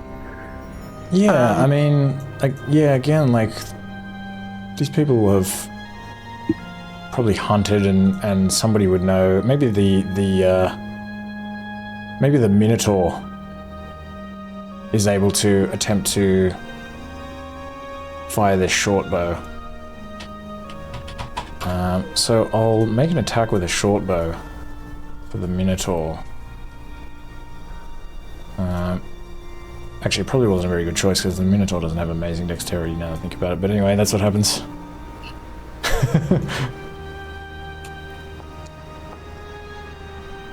Nice. Okay, the Minotaur is able to just react quickly. And one of these arrows just straight through one of these rabbits. Alright, that's a start. Maybe I try and... Maybe Yao Mei would try and get around them and kind of gesture for someone else to take the other side and just kind of see if we can kind of get into almost a V shape in the direction they're heading to try and turn them back. You're not able to move that quickly. They're bouncing away.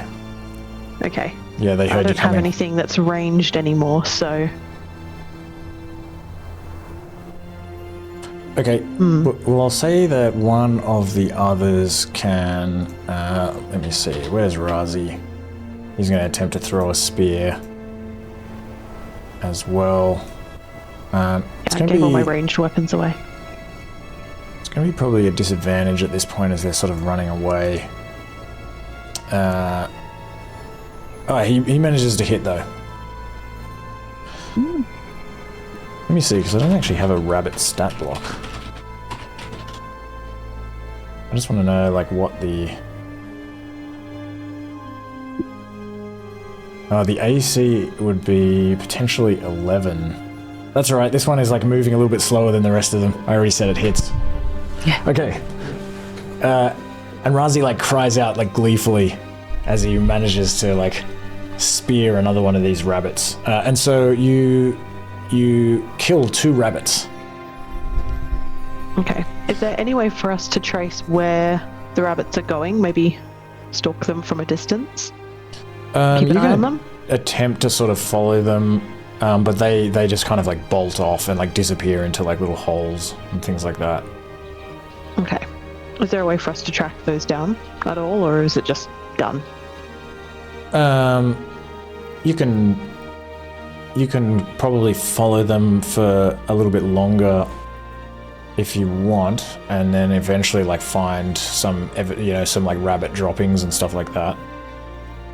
It probably wouldn't be too hard to find like some of these rabbit holes and things. Yeah, my thought is to try and find one of the warrens and maybe flush them out somehow. Yeah, I mean, I'll say that you can find some holes in the ground. How would you flush them out? That's what I'm thinking. Maybe if there's a couple of them, a couple of like entrances in the same vicinity, then potentially they link to the same, again, for lack of a better word, dwelling. And we try and get to the entrances of these warrens, make a noise at one, and see if anything pops out at the other end, and we can just quickly catch something. Okay.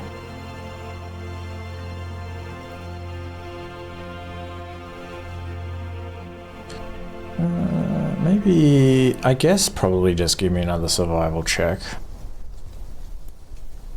Okay. And I'll say that this is kind of like a little bit harder than medium. It's going to be like DC 18 or something. Oh, nice. Okay, so I'll say that you can do this, and one rabbit is stupid enough to emerge. And someone is going to try to, well, give me an attack as you try to like spear this thing with your short sword, or sword it with your sword. Sword it with my short. This one will be DC 11. I mean AC 11. Okay. Nice. Okay, you are able to skewer another rabbit. So you have 3 rabbits. All right. I feel like that's probably the best we're gonna get. Yeah, I mean 3 rabbits would probably feed everyone, I imagine. Twig, you unfortunately are not so lucky. Your group doesn't find any animals. We're trying to catch insects, perhaps.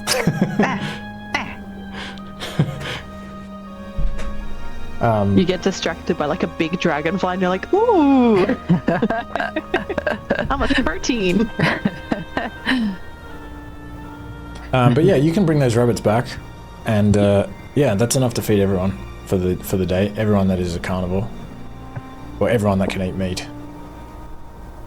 Cool. Are we able to skin the rabbits and potentially take the hide? I don't know if we can do anything with it, is my concern, but... I think... Okay. I think that you would... yeah, okay. Yeah, give me... If you want to do that, give me a dex check. Can I give guidance on this if they're going back to camp? Yeah. Yep. Nobody has leatherworking tools, do they? Or like proficiency? I don't think we so. might have taken them with us. We might have tools, but You I don't need know if we've proficiency got... as well, though. Yeah. I don't think anyone does. Oh, sorry, that was supposed to be plus a d4, wasn't it? That's right. Well, it fails with, anyway. Yeah, even with the Definitely. D4, you just kind of like, just like cut like straight through this thing as you're trying to cut it off. You don't really know what you're doing, and like, you're not able to. Yeah, it's just like ruined and torn. You can give me another 2 dex checks if you want. Sure, why not? Oh no. This is 16. Worth a try. I'll give you some more guidance. Nope. No, closer. Shortly the next It's one. slightly A little bit better. I don't tear it Improving. quite so much. Should I be adding a d4 to this one as well? Because I'll actually remember to add it this time before Yeah. I roll. Okay. Assuming Reddy casts it again. Yeah, I'll cast some guidance. Okay. this time. Yeah, I was waiting for that. Oh, you don't Take deserve me. it this time. It's like, no. Also, you do a little bit better, but you still kind of like, yeah, just like rip a hole in it. With these mutilated rabbit bodies, Yeah. Reddy was kind of hoping. Actually, what was he hoping? He was kind of hoping to like harvest the like guts of them, like to make I guess guts, something that you'd like sew with. I guess is that something that's still doable at this point, or is it too late now that Yao Mei's got into them? No, you can definitely harvest the guts from them in order to kind of, yeah, like you could make like string with it and stuff. Yeah, Ooh. that's the idea. I haven't prepared a very good way to do this, so I'll just get you to also give me a dex check. I'll give myself guidance.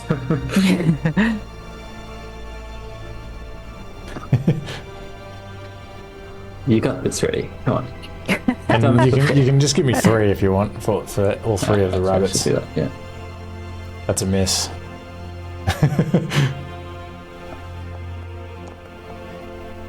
Miss. Come on.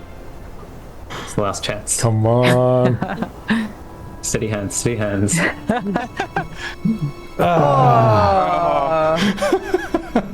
Poor rabbit. This rabbit's gone through. These 3 rabbits have gone through the ringer. Just We like tried so hard.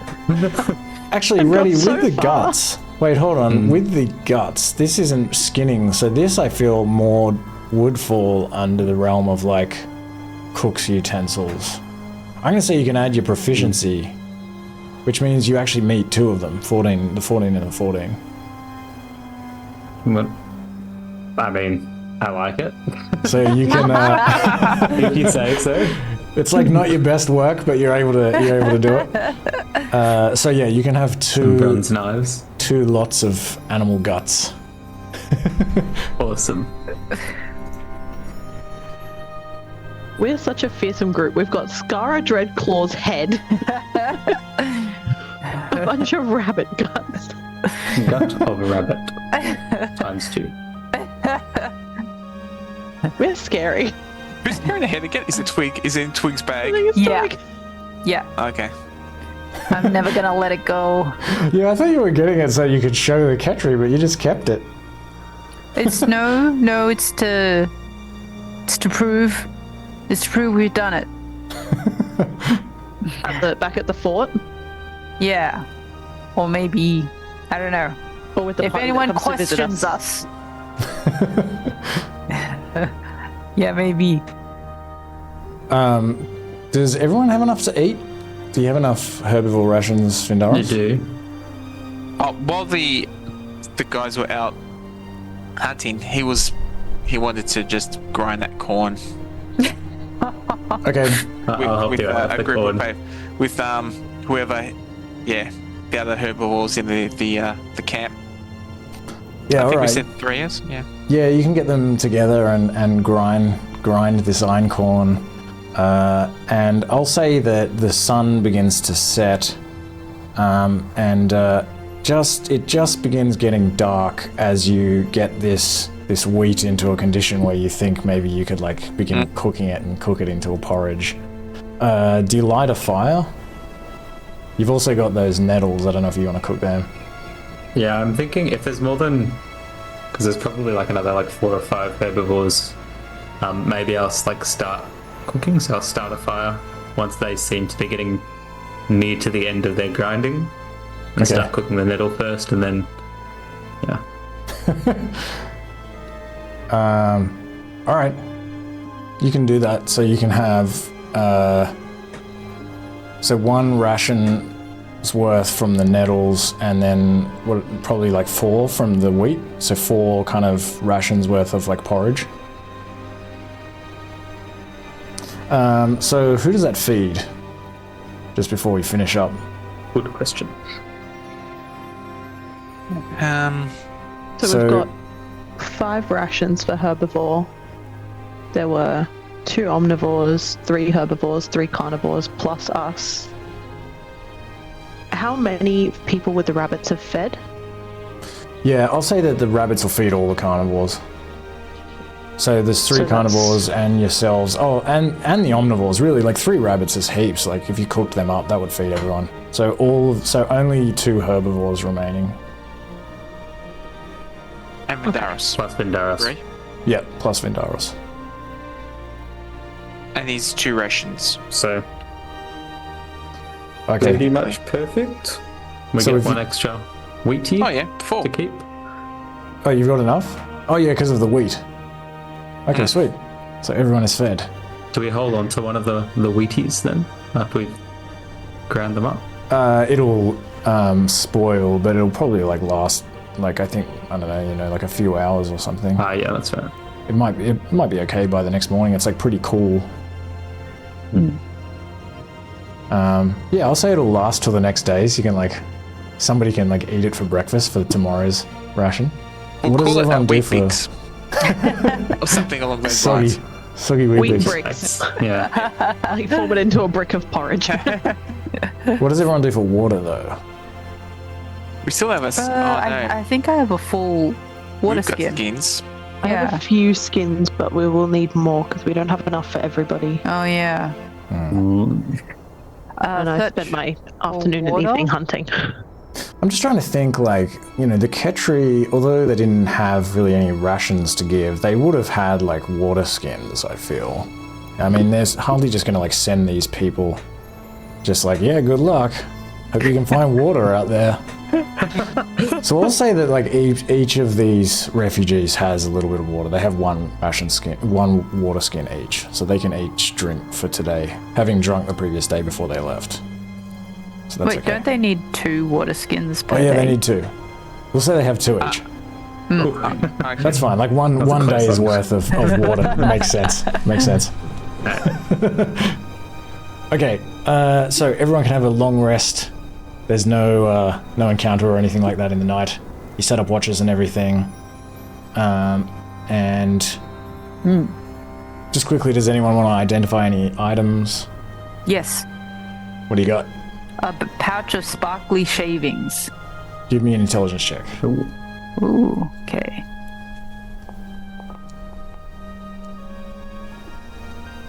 Oh, 15.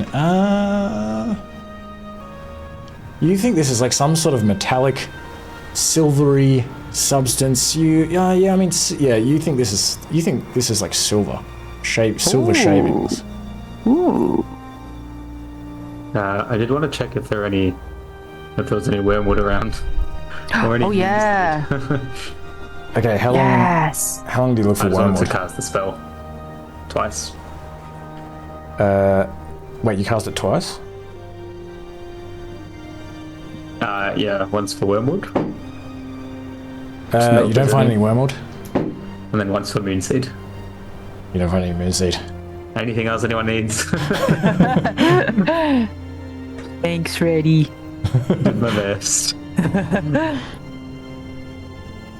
Does Twig, do you need?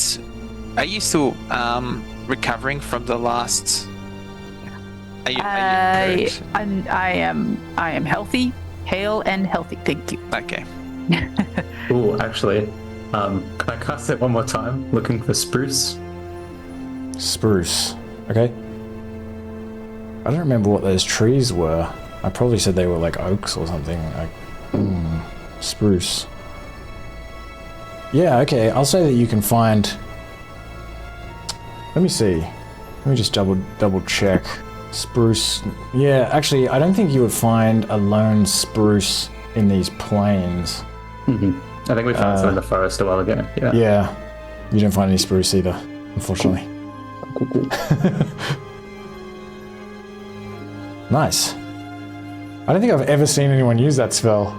Yeah, that's an awesome spell. It's very helpful. Yeah, it's so handy. Cool. It's quite funny that up until now, Reddy has not had to use it because everything else he's just chanced upon. Yeah. Now that he's got it, he hasn't found anything with it. Hey. Wow, you have Did a you roll lot it? of 2nd level slots. What? How are you able 3, to I think? look at Is that right? No, Reddy's- just like he's just casted it a whole bunch of times. That's all. Yes. Oh yeah, how are you doing that? I didn't. that- I didn't even think of that. Do I not just have those slots or no? I'm confused. No, it's You've, just you've like only wow. got 3 spell slots. Oh, did you? Oh, because you cast it 3 No, times. I guess yeah. That's just Oh like yeah, whoa. yeah, sweet. I'm just wasting them all. Yeah. I want my spell competitors. yeah, totally. All right. Let's call it there for the night, and you can take a long rest. Ooh, do we get a language? Oh yeah, everyone gets a language. Nice. You get a language, and you get a language. I can officially pass a check. I can. Nice. Ooh. I'd have to do incredibly well and have a lot I'm gonna of say luck on good my night, side. everyone. Ooh. Wait, can I give myself guidance on those? Yeah, I don't see why not. So what do you Oh, need you've got now? the necklace as well. though. 21. You've got the necklace on as I'm well. not concentrating. 17. Oh, you're not concentrating. He's practicing. Okay, let me see. I'll do some XP. Bad night, everybody. Oh no. Anna, did you also add that gold from the... I didn't. Oh, that's okay. Should I? Okay, no, I'm just asking because I wrote yeah. it down. Oh, okay, sweet. I didn't want to double up on... Yeah, wouldn't want to double up. Finish that rest. Man, why does this calculator always fuck out when I'm trying to... Yeah.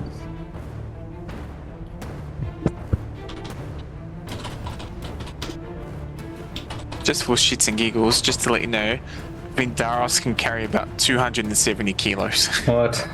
Oh my goodness. Is that total, or is that like the first? No, that's total. He's probably carrying about 160 at the moment. Oh my god. I can only carry 112. Yeah, So, a bit less. Each of those rugs are like 15 kilos. Yeah, that's why I was trying to hand them off because they were the thing that was making me fail. They were the one thing that was like weighing me down so badly. Everything else was like little amounts, and it's like 30 kilos. Yeah, that's ridiculous for what's it called? Is that too much for a rug, do you reckon?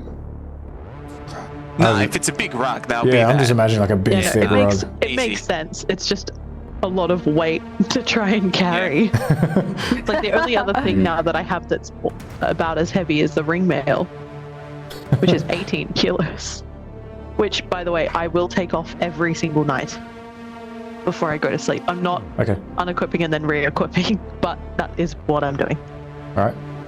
Like I'll wear it for my watches and then I take it off. Okay. Yeah, so if we get attacked during somebody else's watch, we gotta click try the to unequip button we before gotta we try to get into remember initiative. Maybe you should go for like first or last watch then. I don't know. Just a thought. I'm happy to. First or last watch. Okay, so what do? We fought some Suskin raiders, dealt with them pretty well. Otherwise, mostly just like traveling through these plains. Oh, you like did some successful hunting. That's pretty worthy of XP, I feel. Alright, I will say you get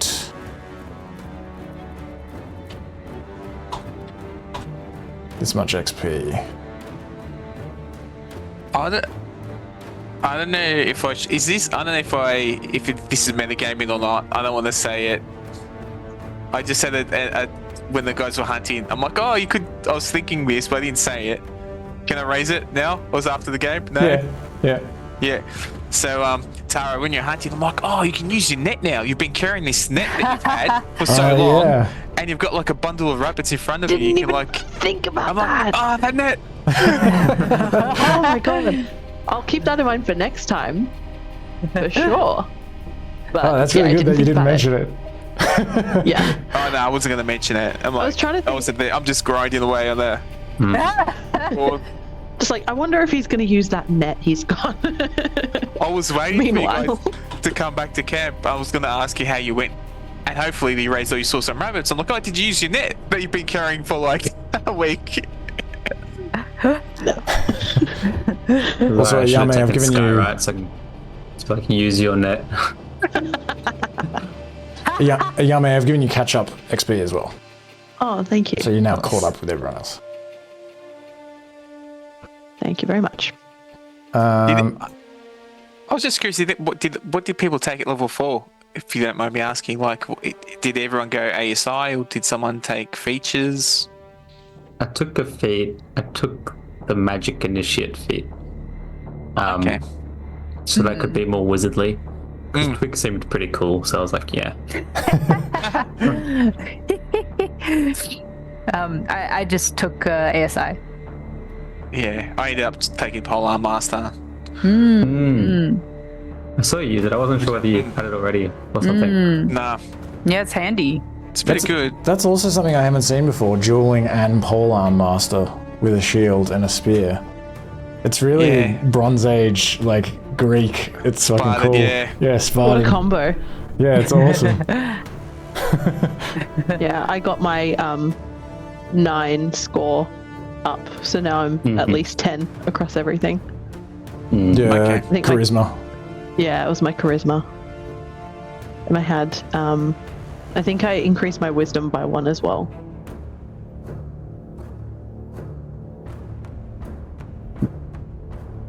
What was it, your Just con? a- Wisdom Or or it could have con? been my con, I'm not entirely sure. I don't remember what I did. I just know I don't have a 9 for charisma anymore. That was the one thing I was like, I need to do this now. Was it con? Yeah, it was your con. Yeah, okay. So that's good. Gives you a bit more hit points. Yeah. A little beefier. And I obviously get 1 more superiority die, and you know, that helps too. I can do more fun things in I was gonna fights. say, like every second level, you nearly get like more maneuvers as well. Yeah. It's helpful because it makes the combat a little bit more, like, I guess, interesting, because you also get the extra attack, and I don't want to keep doing the same thing again and not have anything to add to it. So I feel like having maneuvers kind of add that extra flavor that you need if you're going to be doing more things.